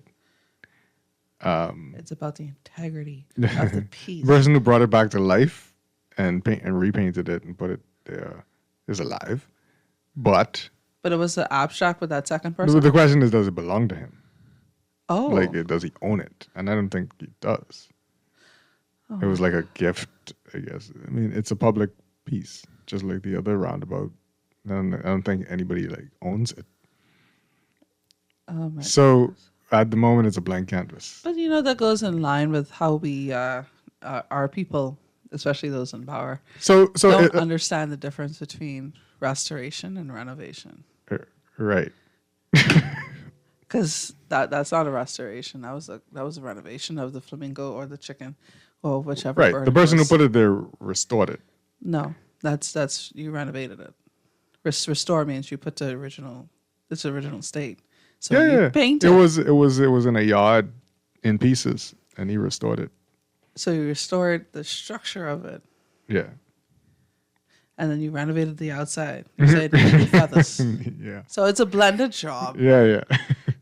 No, but I mean, it's great that it was out there, but not like that. But I just feel like, again, my bias, I said from the beginning. I'm not sure why this person doesn't want any more pigeons, though. Why? No, why are you hating against the pigeons? I mean, I've heard pigeons referred to as rats with wings, but white crowns, so the one that is in the roundabout by Blake Road is a white crown pigeon, and for years you would is there a pigeon still there? Be hard, yeah. For years you'd be hard pressed to see a white crown pigeon flying around New Providence. No, and now they're everywhere. Okay. Which is nice. I'm trying to remember which ones do people hunt. Yeah, I don't know. But I'll tell you one thing. I don't know why they eat them. I don't know if they eat them. I don't know why they eat them. I had pigeon once in my life, and it was not a pleasant experience. Oh, gosh. People eat. Oh, okay. You ever had pigeon? No. Anybody ever? Kermit, you had pigeon? No. Okay. Oh, no. So I'm the minority. This is like when my friend tried to offer me raccoon. I was like, what do you mean raccoon? What do you mean raccoon? Say what now? Yeah, raccoon. Yeah, I don't know. I was like, I don't, no, thank you. Someone said it's called a resto mod. So restoration with a modification. I get it. So I don't like that still. Okay. But I mean, again, if that's the only option to to keep it. I get it. But whoever redid the painting on the flamingo, they totally Gautier'd it. That's it. They were like, Y'all remember Gautier? huh. Like when you said that, I was like, he just made it into a verb. Listen, just paint it all over. Somebody I used to know. Yeah, remember? A flamingo that I used to know. Right. But this is the exact abstract they did, right? Well, there something close to that. going on. Oh, some circles did too? Yeah, because Okay. like right where the Santa hat is, there's Right. like this big black circle and like a big red circle like right under. And I was like, and again, as a delinquent artist and somebody who appreciates art, I was like, what type of what messaging are we sending here? Because I don't know what color maybe it was inspired by kindergarten art. I don't know. I don't know if we're off track here this morning, but it's New Year's Eve, so you're right. You know, I'm off track. I didn't even realize Jonk was tonight. What you mean? I was supposed to be preparing for something at my house, I'm sure. Oh, but see, listen, you better make It sure just you snuck up on your me. wife, you better. Oh boy. Listen, what time the food store, some clothes Right? and things like that. So you better make sure you got everything you need. This person says, y'all never had chimmy or baka dove? If they spell it wrong, I wouldn't know. I don't know. What is a baka dove? Or chimmy? Let me see. I don't know any of them. How it's spelled. Yeah, no, maybe if I did it was when I was much younger. If I had one, I wouldn't know because they give me a pigeon, they put it on my plate and tell me eat pigeon and didn't tell me what type of pigeon it was. No, so I feel like that would happen to me when I was on Long Island. I feel like that would have happened. If anywhere that would have happened, that would have been on Long Island. And they would have had to lie to me. The person who say no more pigeons says, I don't think pigeons are structurally pretty or interesting. Actually, I've seen some speckled white and brown pigeons that are pretty. Maybe a sculpture with their wings spread. I like the wing spread idea. I like that. I like that. Then you won't see them as rats with wings, as you said. Well, again, this is how I heard them referred to. Oh, But tobacco dove. Oh, yeah. Okay, yeah. Oh. Yes, yeah, I know. Now I know what you mean. Now I know that other person means. Okay. Tobacco dove. Oh, so have they heard people saying baka dove? Maybe Like it's people not, say it fast, tobacco dove. Yeah. Tobacco dove, Yeah. baka dove. Do you? Yeah, like you've heard the difference in accents, like the Bahamian Yeah, accents, yeah, right, for yeah. different islands. So they could be from a different island, Right, yeah. or whatnot. Like Yeah. I find it interesting, our variance in dialect. Mhm. Like it's incredible. I agree. We got a call coming in. Wow, finally. Let's take this call. We had a call this morning. Stop it. Good morning. Caller, welcome to Morning Blend. Good morning, man. I thought it was so fascinating this year when the raccoon broke into the liquor store and had himself a brawl. I thought that was funny, When did this happen? I feel like I heard this story. Is there a raccoon? Yeah, this happened in the United States. Oh. This month. That's not this month, but this year. Oh, you mean when they found a raccoon drunk? Yeah, they found him knocked right out. No, you I can thought that imagine. was funny. Hey, I got you right. Because imagine if they take a couple of them raccoon in the West, right? And they set them loose. So you're saying people eat raccoon? Yes, there are some people who eat raccoon. Here in the Bahamas. Here in the Bahamas, Okay. right here on New Providence. Oh. I love y'all. I love y'all straight. Like y'all know I love y'all. Like good cooked food. I ain't eat it. So you're saying if they have to destroy the raccoon because it's destroying their something around their house, There are people that then will they don't actually waste take it. They eat it. No, they're not destroying it. They're not eating it because it's destroying something. They're eating it because they like it. Oh, okay. So they will go and trap them. Which I feel like that could be a viable business model anyway, right? Technically, but it's the environmental side, like the hygiene side of it. Like Right. You know what that been? It's the same way. Like, do y'all anyway? I mean, people I eat finicky. roadkill. I don't Who's know eat why. roadkill? Some people eat roadkill. No, It's see, just my thing not- is okay. So here's the thing: if it get run over and have been living in the bush or whatever like that, but a tiny, I don't understand that. Now, if you go and miss and hit a goat or a sheep in the road, all right, cool, let's go.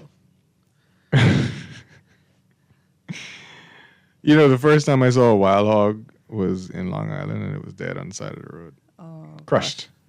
Oh, really? Yeah. I wonder what type of vehicle. Which- We have a bad hog problem right now. So On Long Island? Uh-huh. And but you don't see no. I haven't seen one alive. You hear them, and they do come out. They're becoming more bold, but the population is just too much. They've actually, we have something called Hog Fest that one of our local folks put together, literally designed to invite people to come and help manage the population with things that go pew pew.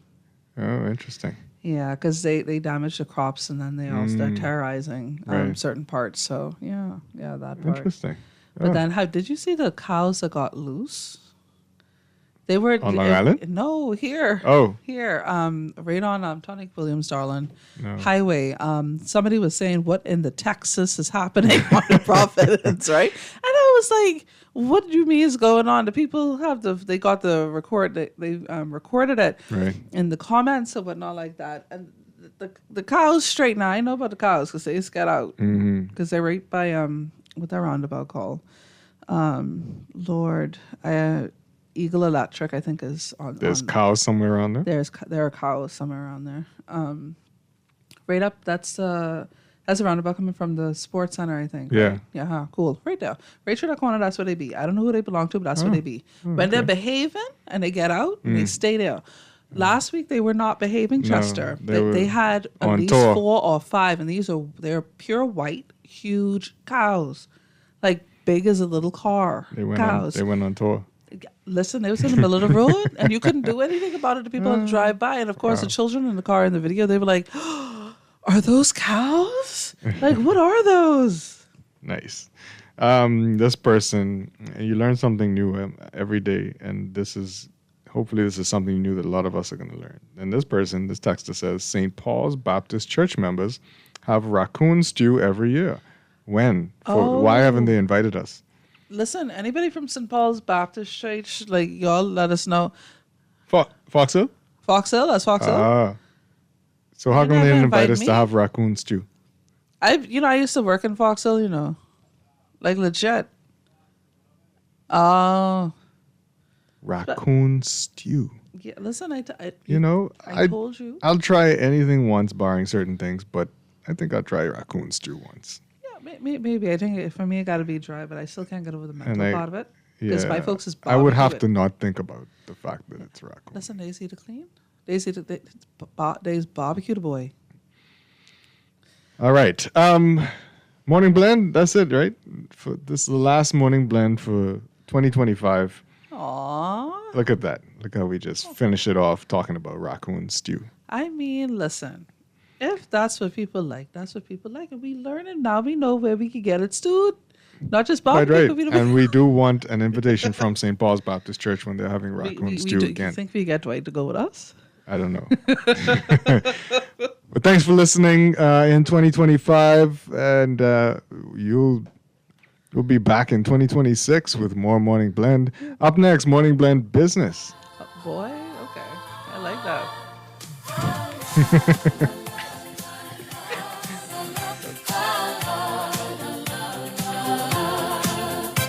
Should old acquaintance be forgot and never brought to mind? Southwest Plaza has so many stores, I've been trying to find a sensible way to list them all. There's CBS Bahamas, the Ashai Institute, BENC Snack World, Bamboo Shack Bahamas, they're the Athlete's Foot and BTC, Games and More, John Bull Fine Threads, Alive, Bahari, Dairy Queen, 700 Wines and Spirits, Sandy's Clarkson Island Lock, Starbucks and Lowe's Pharmacy, plus Marco's Pizza and Lorraine. Southwest Plaza, what a wide array of stores. Southwest Plaza, stop by today and explore. Are you ready to upgrade this Christmas with Wendy's and Coca-Cola? Simply upgrade your premium lunch combo to a large. Fill out your receipt, scan the QR code, and you'll have a chance to win up to $25,000 in cash and prizes. Wendy's is giving away $1,000 cash prizes, an iPhone 17, going places travel vouchers, a staycation at Comfort Suites, and more. So visit your nearest Wendy's and upgrade today.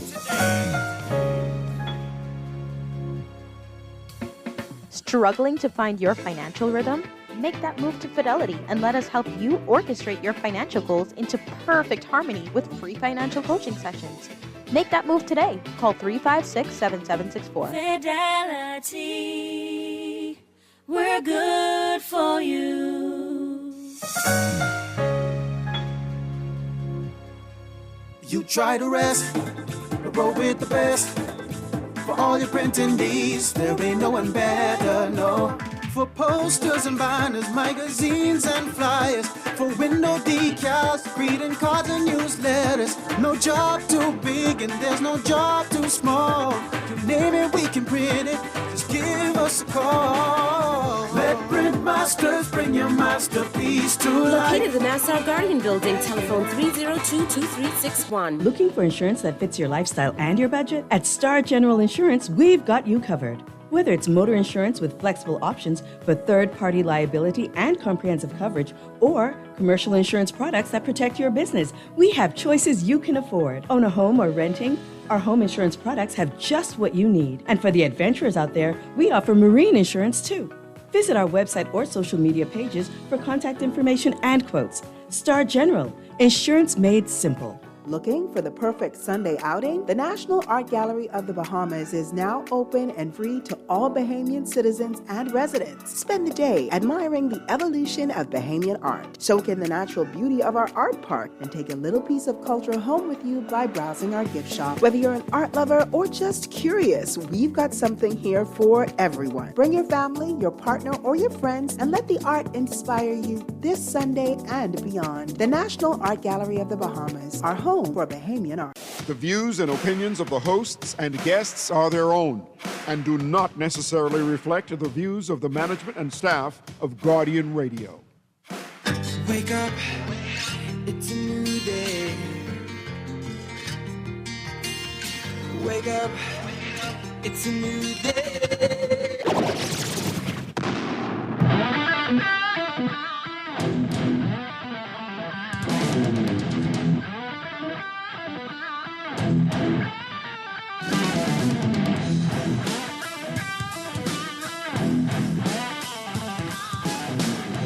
Welcome to Morning Blend Business here on Guardian Radio 96.9. I'm Chester Robards, filling in for this final day of 2025 for Dwight Strachan, who's back next year. And Deandra Cartwright joining us on this final day of the year. Still here. This is the final Morning Blend Business for 2025. Aww. And maybe we'll come up with some New Year's resolutions for the government. Yeah, I think that'll be helpful. Topping that list needs to be more transparency, people. Yeah. More transparency. Yeah. I still think we haven't heard, and I think if we start listing all of the things that we have not heard back on, we'd be here until year after next. Yeah. So how about that? What's a New Year's resolution you want to hear from the government? Why don't you give them New Year's resolutions? Yeah. For 2026. You can call in 323-6232, 325-4316, 325-4259, 242-300-5720 if you want to come in toll-free from the Family Islands.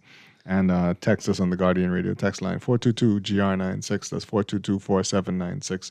What's a New Year's resolution you want to give to the government? For yourself, obviously. That's what it's for. Yeah. The New Year's resolution for the government is a New Year's resolution that's a gift to you. Yeah, because it's supposed to be for the country. Eh? That's right. Should be for the entire country. I want transparency.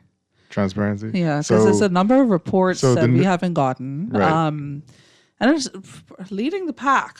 Leading the pack. Because it's both at both parties. Have you ever seen, maybe you have and I have not, maybe I'm living in an alternative world. Have you ever seen a VAT report? Like an actual, like how much money we make off of VAT and whatnot? Yeah, there's usually in the financial reports that the government puts out. Sorry, let me make it a little easier. All right. For somebody who's not an economic or financial analyst. You need something easy to read? Yes. To match our literacy rate, you know. Yeah. Because we could make other things simplified so people could understand it, because I might as well tell you some of this election imagery be broken down so a way that anybody could understand it. So it's almost like if you could tell me that you hired 2 million people or 2 million cruise ship passengers, tell me you collected this amount of money, but then also tell me what you're doing with that money. Mm-hmm. Let's ask ChatGPT. See what they come up with. My goodness, I would be curious to see. No, because when you have to go diving deep looking for the things, it's like it's not easy to find. Also, did we ever hear about the pipe? Was it the electricity thing? There was like So the government signed a bunch of PPPs with a bunch of future electricity producers, but they signed it, but did we see the agreements? We've not seen the agreements. I've seen some of the agreements because I went and took a peek at them, but they were tabled, but they're never like widespread distributed. So I don't know if there's anywhere online you could go and find them. So that leads us to freedom of information. Right. Well, I don't know if you need it for those. They were tabled. Yeah, no, but they're supposed to be like public tender things supposed to. Right. But certain things weren't. So like Pike. Right. So we don't know what the wording between Pike and the government. Right. Or the Grand Ukayan. That's another one. Again, there are a couple different things that are in existence that we would want to learn more about, but we can't. Okay. It's not public. So someone texted in a New Year's resolution for the government, and so the government will say, in 2026, I will stop bringing back retirees and cronies. Boy, that's a serious one right there. No, I actually asked that question, right? And then I retirees and cronies. Could I go off on a tangent? Sure. Okay, cool. As a former employee of the government, and one being there for 10 years or so, I, and somebody who has not been in government for about 3 years or so, I find it quite curious as to why in a very inflated employee pool, you bring in back persons who would have already left the system. And then you wonder why people in the system would be upset or get upset about certain things. It's how in the world am I supposed to, you're literally taking away any hope that I have of being promoted, because you're bringing back people to fill positions that could be upfilled from persons within. Like for permanent secretary or whatnot, you know how many undersecretaries you have, how many deputy permanent secretaries that you have in the system that are hoping and waiting to become permanent secretaries. And then you bring in folks. And then on top of that, and no hate to the particular persons that have been appointed as permanent secretaries and whatnot. But there's a difference when you have worked in the system versus if you've been appointed to that position. And that also, I've been told, and I could also understand and appreciate that it is very insulting to persons who are actually in the system to then have somebody externally appointed. I don't understand that. And then when, as a younger person, when you look at things like that, how are you trying to make this attractive to me if there's literally no upward mobility? Like there's none. Okay. That's true. But it's across the board. It's not just like in the technical industries, because I never knew that we could appoint permanent secretaries. One of my mentors actually told me that it is quite possible, and quite a few of them got that way like over 20 years ago. And I was like, okay, no, that was like 20 years ago. I get it. Yeah. But when I saw it happening this administration, I was like, you can't be serious. Like you literally cannot be serious. But it did. And then when you look, every other day I'm hearing certain names that would have retired years ago that are holding positions. And I was like, you know how many young people around this country that could do just as good a job, or if not better? And not even just the younger persons, the older younger persons, meaning like people in their 40s, 50s and things like that. Give them a chance, my Lord. I don't get it. But then I realized I had asked a question when I was much younger, when I saw it happen in another space, like with the contracts and stuff. Somebody had tried to appeal to my heart. They were like, oh, we're doing it because so-and-so didn't save up enough money, and so they need the money and whatnot. Yeah, so their lack of preparation does not permit them the opportunity for this. Like, come on. But then again, when we look at retirement planning, I think it's like, the year that you're supposed to retire? You can't be doing that. That needs to be done like from you enter government. Yeah. And you continue. We are the government is the largest employer. Yeah. So we need to prepare for these things. But I agree, Texter. Please, let's try to give other people a chance. Yeah. Because then half the time, sometimes they can't even do the job they've been hired to do. So sorry to say it like that, but that's the truth. Let's see what this caller has to give the government for a New Year's resolution. Caller, you there? Good morning. Yeah, I think let's start with goods and services. The prices, especially electricity, too high.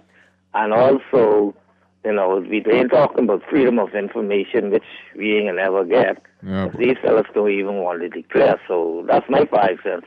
I appreciate that. So, all right. Thank you, caller. So, caller says the government is going to, as a New Year's resolution, help to lower prices on electricity and food, etc. So they and bumped the benzene. also they're going to give us in the new year Freedom of Information Act. So I privileges. I wish, since it right? already exists. I wish that what we could do is like play videos, because I have this beautiful one talking about being a conch, right? And it goes along the lines of put me in a bag and beat me, because I is a conch. Chase me out my home. Listen, I you was a must think I drunk. Listen, I am honestly, like, I laugh about it, Chester, but honestly, I really don't understand why more persons are not upset with our intelligence as a people being taken for granted by the government. Mm-hmm. Like, I don't get it. It's certain things that should have happened that have not happened. And even if it's in law, it still has not happened. Somebody was talking to me about a piece of legislation that was passed, I think, in 2016. Like, it was ready in for 2014, fully effective 2016, allegedly, or whatever, right? This is the year of our Lord 2025, and there's still certain things that are not enacted fully to make that piece of legislation compliant. And I'm like, people are not upset about this. It's like we allow ourselves to have this short-term memory, and we don't hold people accountable. Like, I don't get this. You know what we should do in addition to the goals for the year, Chester? I feel like if we had report cards, like report cards for all of the members of parliament, and then as ministers and whatnot like that, because this is also one of the biggest cabinets ever. I don't know. The Ranger won't like that, Yogi. No, well, yeah. It's so close to election. Next thing you know, they say, boy, let me behave. Let me find something good. Let me see what is good. This text message says, "Hey, it's only 65 million per year that they say the PLP, but the government as a whole is spending on these old head retirees to fall asleep while thinking of what to do next." Oh, is that what they're doing? I don't know how much they're actually spending on people they brought back. The 65 million, like, people be throwing around these figures like nothing. Yeah, right? The Like, average, how do you know? listen, what is minimum wage per, like 12 grand, 15 grand a year? You know how much people you could employ with that? And they ain't coming back for nothing, because a lot of, anyway, sorry. Because I feel like I could just start going down lists, and it's not just the salaries, it's the benefits, it's the cars, it's the allowances and things like that. Like, when you really take all that into context, it's like, come on, man. Yeah. Yeah. Let's see what is going on here. What is this?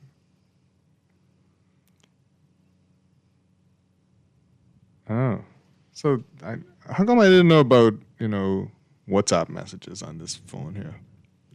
There are WhatsApp messages? Yeah. Well, how This many- person said this morning, yes, paper boys will be rushing tonight. Okay, that sounds like a paper boy. There is a disabilities group, but didn't come together this year. Okay. Yes. Yeah, that's good to know. Okay. All right. That's powerful. All Very right. much so. We learning. Excellent. Anybody else got any New Year's resolutions for the government that you hope the government would implement? Yeah. That they promise you? I mean, they're going to promise you a lot this year already. No, well, because I don't know if it's about each, promising, Each right? party. I mean, it's an election year. Everybody's going to tell you everything you want to hear. Well, maybe. I don't know if it's necessarily about a promise being made, but could we fix what exists before we start on other projects? Or is that asking too much? Because I feel like before we start focusing on a new hospital, that we need to make sure that the existing one is actually in operation, or is it that we will not improve the existing one because a new one is coming, which is also, until that actually happens, a pipe dream. Sorry to say it like that. But when you have the existing hospital without resources, without people, but also without the actual resources it needs, from medicines to equipment, et cetera, I just think we may need to focus on what already exists and to empower the person's working there. Like if you talk to the average nurse, the average doctor that's in the public system, they are frustrated. So how about we fix those things? And don't get me started on the family islands and what they do not have. Because they don't have access. So it's like, let's fix access to resources before we start talking about new things. Yeah. Speaking of which, they finished the accident and emergency renovation, modification, restoration, Whatever. new build. No, Is it all of that? I don't know. I honestly don't know. I would hope so. But I don't know. This, but I. This this text message says, conchs in Bermuda are actually very aggressive. They'll stab you with their horns if you try to pick them up. Supposedly, it's because Bermuda waters are warmer. We need to turn the heat up on Bahamians. Let me tell you, ain't nothing warm about Bermuda, first of all. I don't know about that. Bermuda is half winter. Like real winter. Like real winter. Like snow winter? Close to snow. They out there all alone in the middle of the Atlantic. Listen, we just find the name for our scrap group, our fun group. The Fighting Conchs. The Fighting Conchs. Look here. Okay. I like that. Okay. Y'all are producing Junkanoo. He just killing himself laughing when me talking. That is not a funny. Kermit, why are you laughing at our name? Fighting Conchs. Because the people trying to take us for conchs so we can fight back. Hey, but we only got that little horn thing. They can finally fight back. That's what they're trying to say. Oh my gosh. You know, imagine the analogy of a conch, right? That's terrible. So imagine during election season, you're a conch. Right. The politician come knocking on your door, pop, pop, pop. Right. You peep out to go open the door to see who it is. They yuck you out. Yeah, exactly. And then they beat you to pieces, tenderize you, and then eat you. Well, I mean, don't they say, what was it? The reverse is eat the rich. Because I mean, it's different here. We eat the poor and revere the rich. But yeah, that's what I'm saying. Like, is that this country? Like, I want for us as a people in 2026 and beyond to become more discerning. Like on a serious note, because the things that the government does and approves impact us as a people, and this goes for their agreements, for contracts, for people who they contract as employees in whichever regard, the persons that they engage as consultants, but also the programs and initiatives, events, and actual plans that they approve. And you see Bahamians in some cases fighting back on some of those, and usually that's the environmental impact ones, right? That at least that I see for the most part. But do we actually look at all of these things with a discerning eye? Do we care about what all activities the government is engaged in that we know about? Because there's quite a few that we do not know about. Mm-hmm. Do we educate ourselves enough about what is going on to understand that while it may not knock on my door today, it will next week? Mm-hmm. Mm-hmm. Like, I want us to become more discerning. I want us to ask more questions. And that's why you have certain politicians who feel like they don't have to answer any questions, that they don't have to do anything. You can imagine if you held fire to the feet of your member of parliament, collectively, to your minister, collectively, that they would literally have to perform because they know that you will hold them accountable. You know, but not even, like, we don't get to hold them accountable. That, you know, we revere and praise leaders of parties so deeply that it can only be that person who directs their ministers to do the right thing. Right. And that comes from public pressure. In general. Well, I don't know. I don't know if public pressures do much around here. I feel like if it's intense enough, because I still have a theory as to why the election didn't right. happen when it's so supposed the to intensity happen. Needs to be raised. Yeah. So this is what I mean by collectively.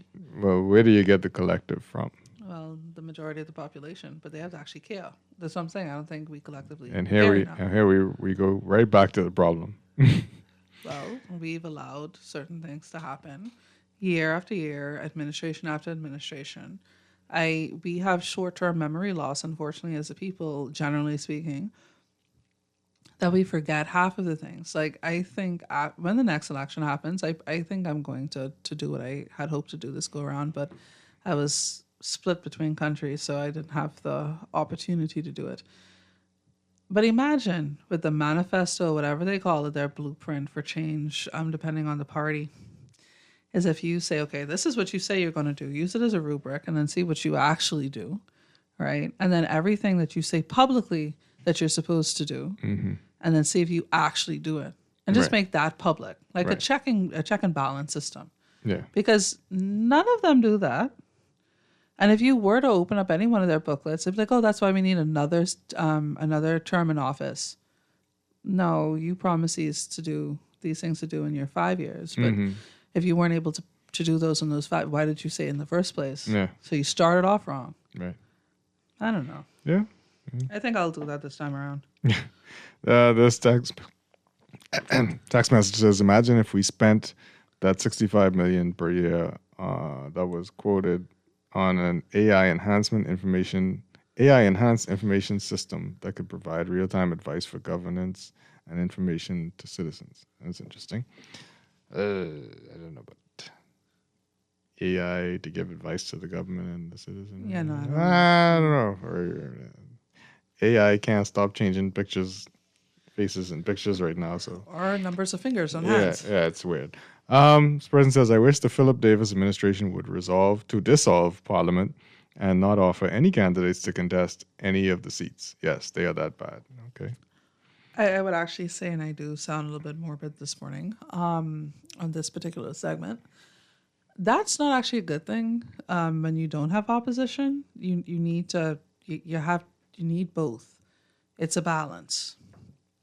The issue is that we've allowed the same type of person, because if you really just step back, it's the same type of person, just different face, that are in Parliament, and we allow it. I don't get it. Chester, the other day, I had to literally educate. They were like, oh, why aren't there more women in Parliament? Why are there not more younger persons in Parliament? Yeah. You need money to be a politician. Other than that, like you're going to get to what, 30? They bumped it up to 35,000 a year or so. Yeah. No, to run a campaign, to participate in a campaign, you need funds. A younger person doesn't have access to that, or they'll have to gather that up. They also have to spend time inside the party. Like, it's a whole thing. Yeah. Then you have young person, woman, doesn't matter, similar issues. You have to be approved by your branch before you could even offer yourself publicly. Right. Because when people say, why aren't women offering themselves publicly? You have to get out of the constituency branch in the first place. That is incredibly difficult. So I'm like, it goes back to my main point. I want us to do a little bit better at discerning, but also educating ourselves as to why things the way they are, so that maybe we could affect change to make it different. Yeah. Yep. This person's saying what they want the government to pledge as their New Year's resolution is to swear their allegiance to the people and the Commonwealth of the Bahamas and not the white king in England. That'll be a great start for the new year. Okay. Oh, Lord. So are you trying to say republic? Okay. That's what you're saying? I guess they do. They want a republic. Oh, my goodness. So you're trying to overthrow the monarchy? Oh, no. I don't know if they want to overthrow, but this person says, good morning.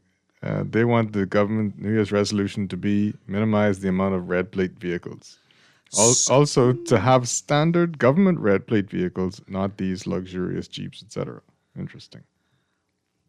I have no comment as to the purchase of whichever type of vehicle, because I am unaware of those things.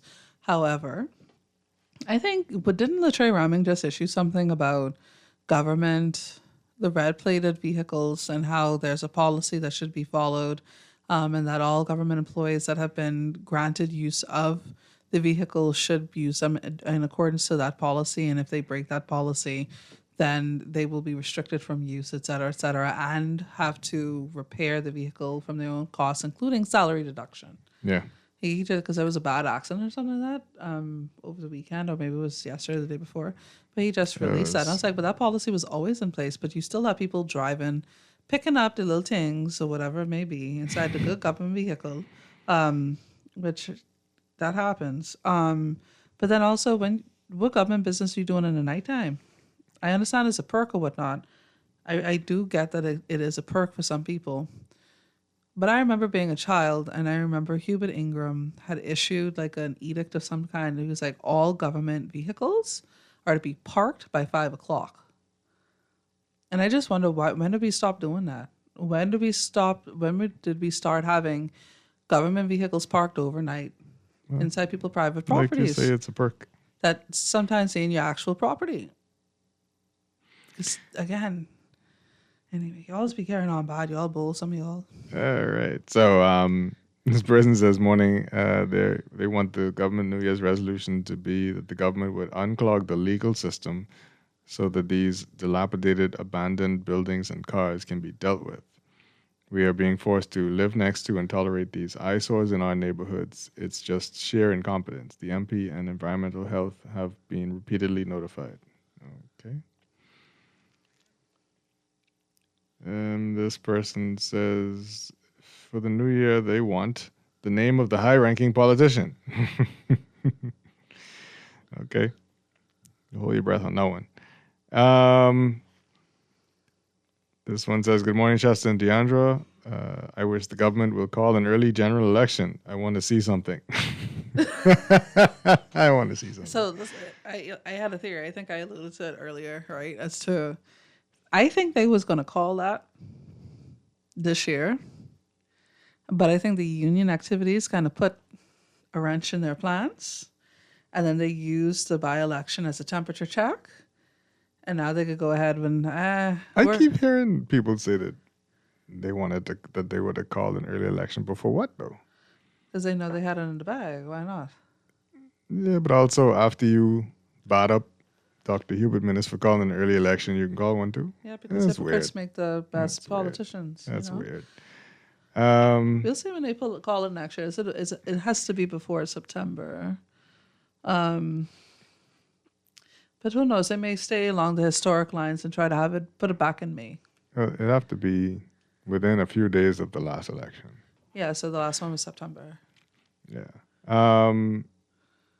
This person says they want the government to pledge campaign reform, not finance. Campaign reform. Preach. This is finance reform. That limits campaign spending to no more than $25 per.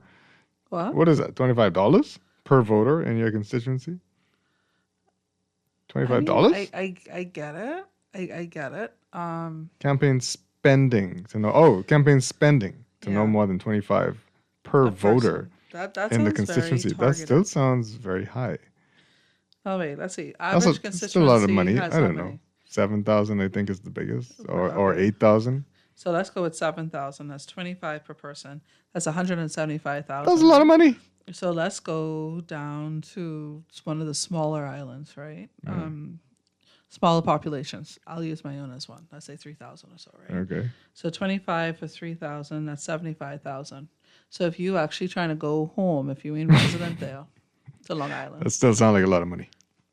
It is quite possibly, but then they make that they're being reasonable, quote unquote.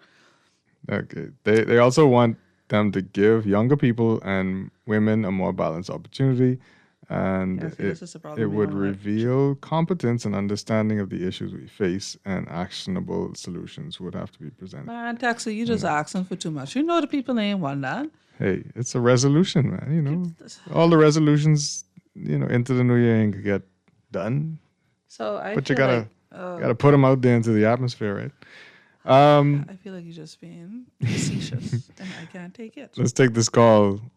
Come in. Good morning, caller. Welcome to Morning Blend Business. Caller, you there?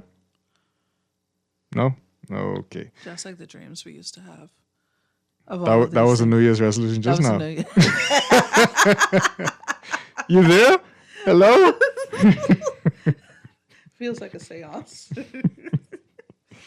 No, but that message calling for more opportunities for women and whatnot, I completely agree. Again, I go back to my initial point. I'll keep repeating this. We need to have more discernment. We need to educate ourselves as to why things the way they are and why things are not happening as we think they should. And again, women in power. I think I'll do this as a separate show. But things are the way they are because we permit those to be so. And misogyny still exists. Sexism still exists. It's all around. I mean, historically, if we look at, I think this administration has been the first one. The last one I think was pretty okay too. The last one was okay.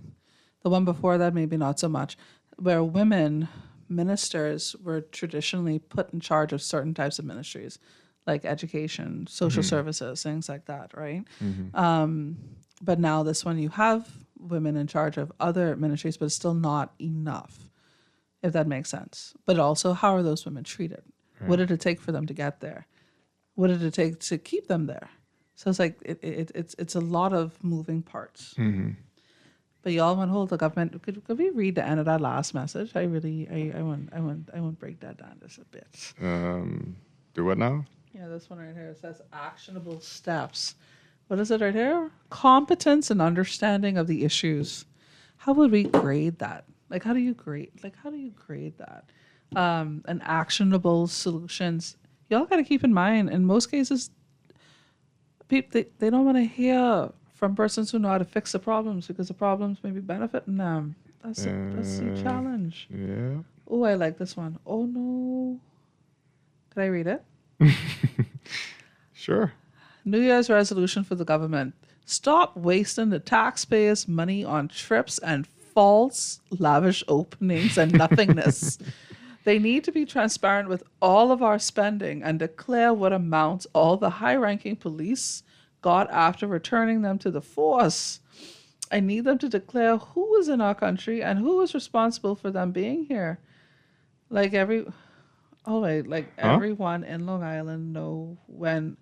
Oh, use a Long Island person. Oh. Everyone on Long Island know when a stranger is in our midst. Oh. Yeah, that even changing. Okay. Y'all, you got another one. Well, you didn't want to read the other one? I could read the other one. Look who it come from. Today. Oh, gosh. Oh, no. Okay. Chester. So, DeAndre in here. I see you right here. You need to stop this right here. Because you know that I hear. But we know you don't like women. Anyway. Chester. Oh, you writing. Okay. What? Chester, I want to see the government giving more opportunities to men in government. I know you was going to do this. I do have a problem with women, it seems. Clearly. I want to see more men being supported. Have you seen the cabinet of the Commonwealth of the Bahamas? The majority of any photos of any type of opportunities taken in this country are all men. I just don't get it. There was a particular photo at, I think, a site visit at one of these plants or something like that. It was all men in the photo. I was like, my gosh, y'all don't see a problem with it. But that's the reality. They don't see a problem with it.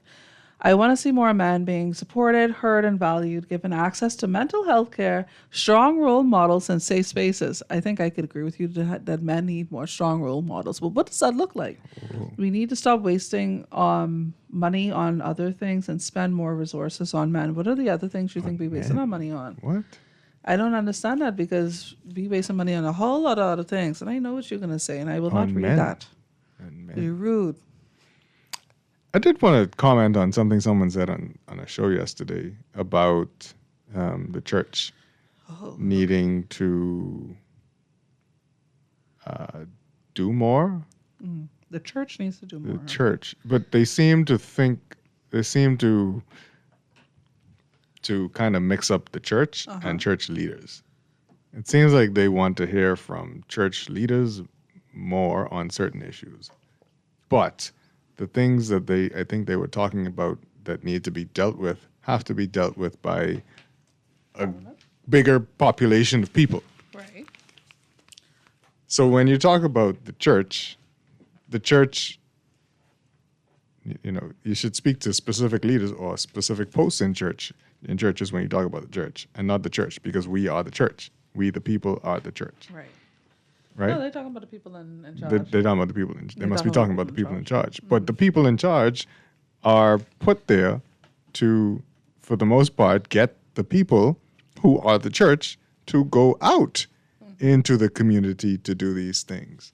It feels like they expect every church leader to be the one to go out and do what multiple people need to do to get results. So I just wanted to say that. Could I build on it? Yes, please. Okay.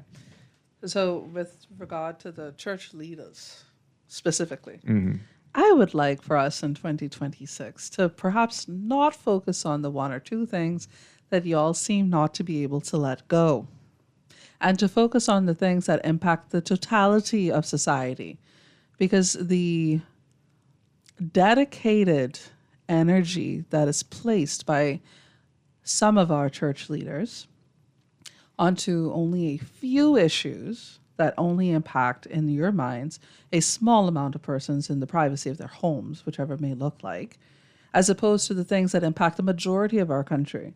Because I personally find it hypocritical that you would you want to have a march or something against other people who are having a march for their marginalization, but you don't speak out against abuse of women. You don't speak out enough about the abuse of children, that you can find every way to talk about certain things that only happen every so often versus the abuse that women and children face on a daily basis.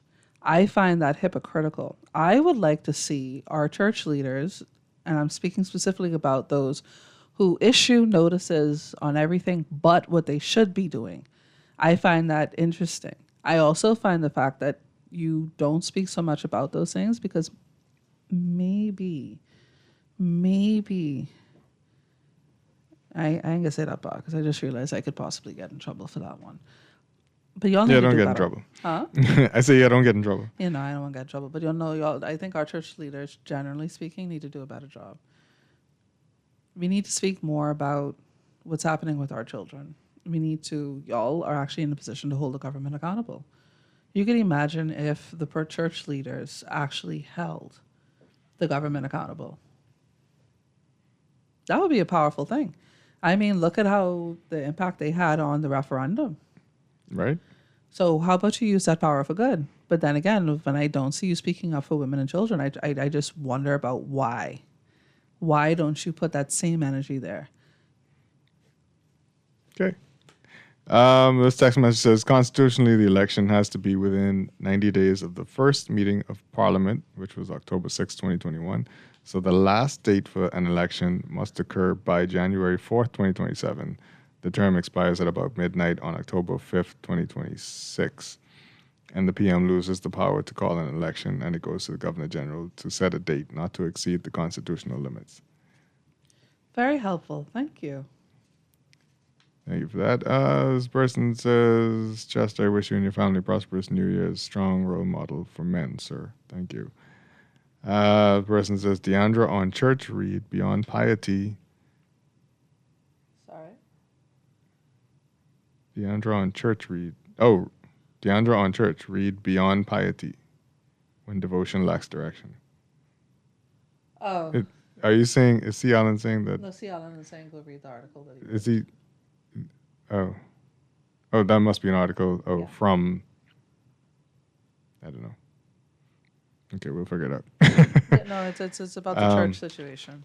It's hypocrisy. That's what it is. President says, want to know cost of 50th anniversary celebration. Okay, so that's also there, and also why did not happen in Family Islands? That's what they want to know. Ugh. They want to know the cost of the 50th anniversary celebration. Also, I know some retirees who were called back to assist and are still working, so they're receiving their pension and now these additional funds. Yeah, I thought when you do things like that, the pension stops. But what's happening? I know. Great. Let's go to our break and come back for the morning business report. And Morning Blend Business will be right back.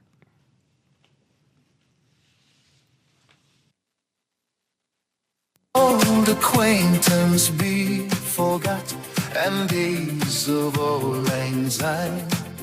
For all anxiety, my dear, for all anxiety, we'll take a cup of kindness yet, for days of old anxiety. This holiday season, as we reflect on a year of opportunities and challenges, CFAL remains committed to strengthening the financial future of the Bahamas. For more than 25 years, we've partnered with individuals, businesses, and institutions to build secure pensions, resilient investment portfolios, and long-term financial confidence. This Christmas, we celebrate progress and continue our mission to help you plan wisely, invest strategically, and secure what matters most to you.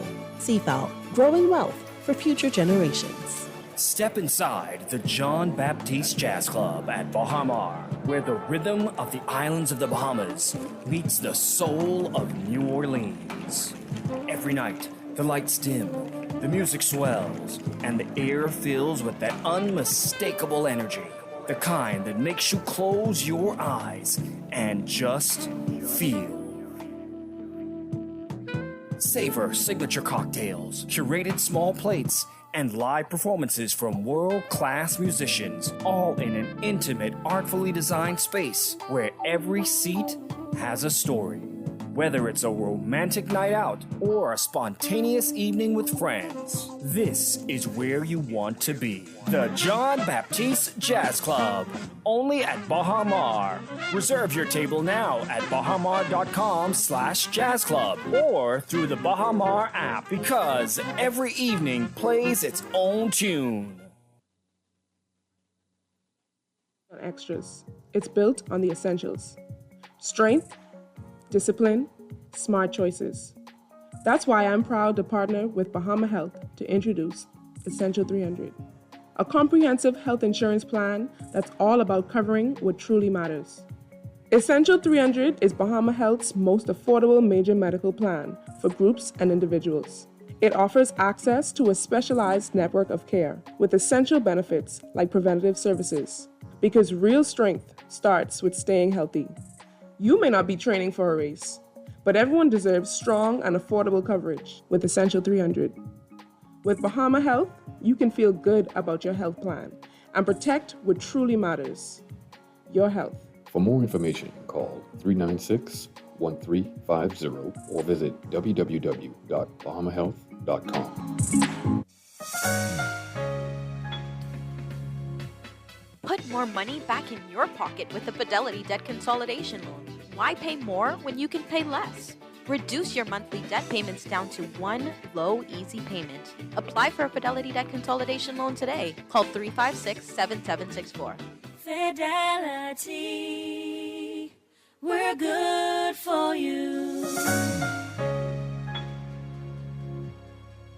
It's that time of year again when we look ahead, setting goals, making plans, and envisioning a better tomorrow. At CFAL, we're here to guide you every step of the way. Whether you're ready to start investing, strengthen your retirement, or build lasting generational wealth, CFAL helps you plan wisely, invest strategically, and secure what matters most: a brighter, more confident future for you and your family. Call us today to speak with a trusted financial advisor and start the new year on the right track. CFAL, growing wealth for future generations. This is Guardian Radio 96.9 FM, streaming on GuardianTalkRadio.com and the Guardian Radio app, Nassau, Bahamas.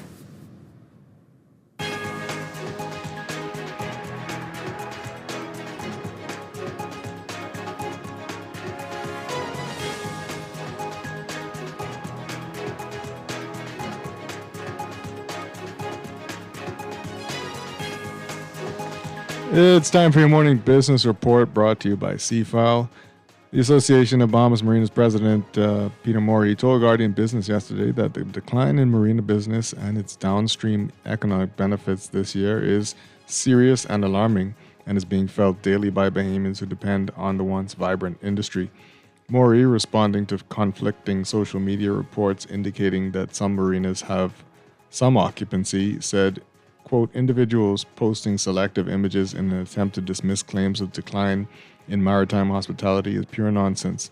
Our position is not political and it is not rhetorical. It is grounded in facts and lived experience. After 35 years in this industry as a Bahamian operator and one of its leading professionals, I can state clearly small Bahamian maritime businesses are experiencing a serious and alarming downturn. This is not speculation. It is being felt daily by those who rely on this sector to support their families, their employees, and their communities.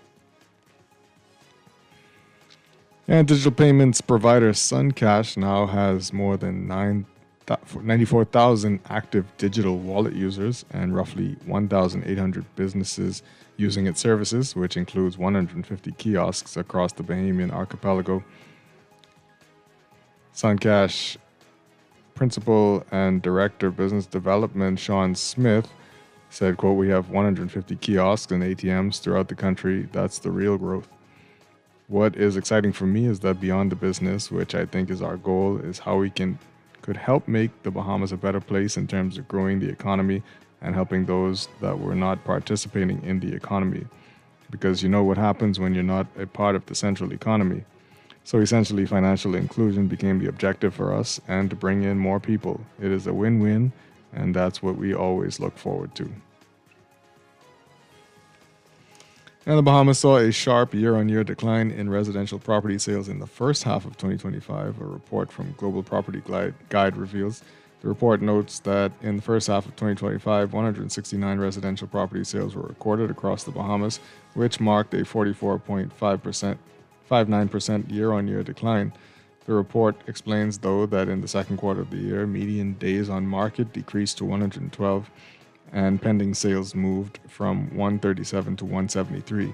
The report states that the movement in pending sales serves as a, quote, strong indicator of forward demand. The report adds, quote, "While the average sales price in quarter 2 2025 fell to $780,739, the first half average remained solid at $1,206,190, signaling a broadening of the transaction base rather than a market correction.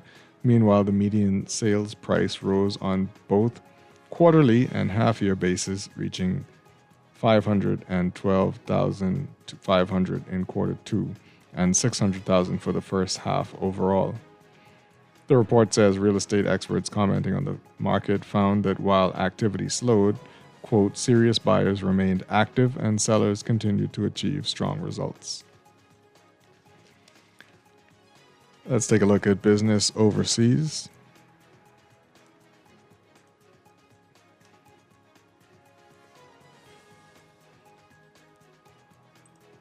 As you head into 2026, Wall Street is holding steady at the beginning of the final day of trading for 2025, a banner year for markets that was driven by both optimism and uncertainty.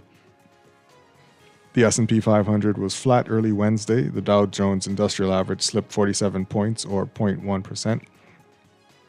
The Nasdaq Composite was little changed. Trading is expected to be light ahead of the New Year's Day holiday, when markets will be closed. The S&P 500 is up more than 17% this year as investors embrace the optimism surrounding artificial intelligence and its potential for boosting profits. Treasury yields rose in the bond market. Wall Street drifting lower before the opening bell, heading for the fourth day of losses on the final day of trading for 2025, a banner year for markets. And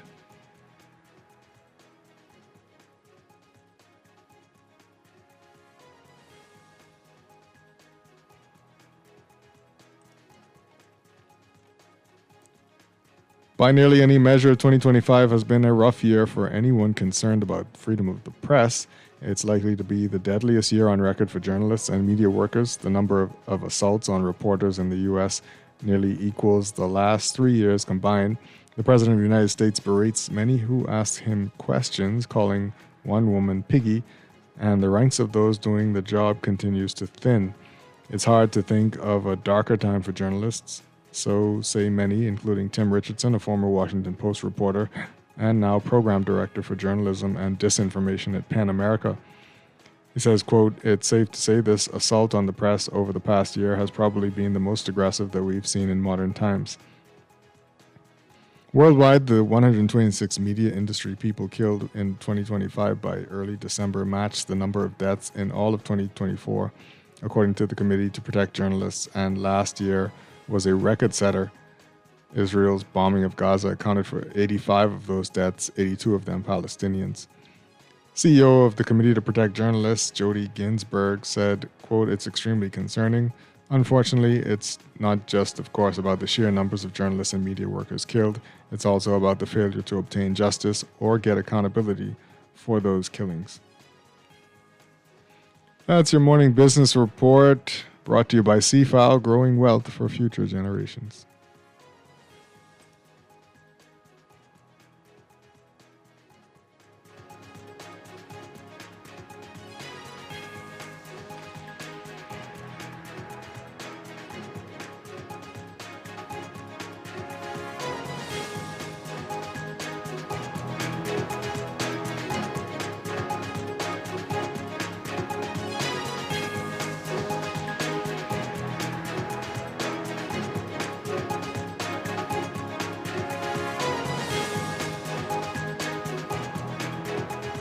Race and pull the go one's fine, but we've wandered many a weary foot since days of auld lang syne. And we twa hae paddled in the burn frae morning sun till dine, but seas between us braid hae roared since days of auld lang syne. For auld lang syne, my dear. Well, welcome back to Morning Blend Business here on Guardian Radio 96.9. I'm Chester Robards. That's actually our show for the day. I want to thank you for all of this year, for your engagement, for your love of the show, and on behalf of Dwight and all of the co-hosts for this final show of 2025, I say thank you. And I pray a blessed new year for all of you in 2026. Have a great New Year's Eve today and a safe one tonight, no matter what you're doing. Continue to be good to each other. God bless you and your families. Have a great day. On the Clock with Aaron Green up next. My dear, for auld lang syne, we'll take a cup of kindness yet. For auld lang syne, for auld lang syne, my dear, for auld lang syne, we'll take a cup of kindness yet. For auld lang syne.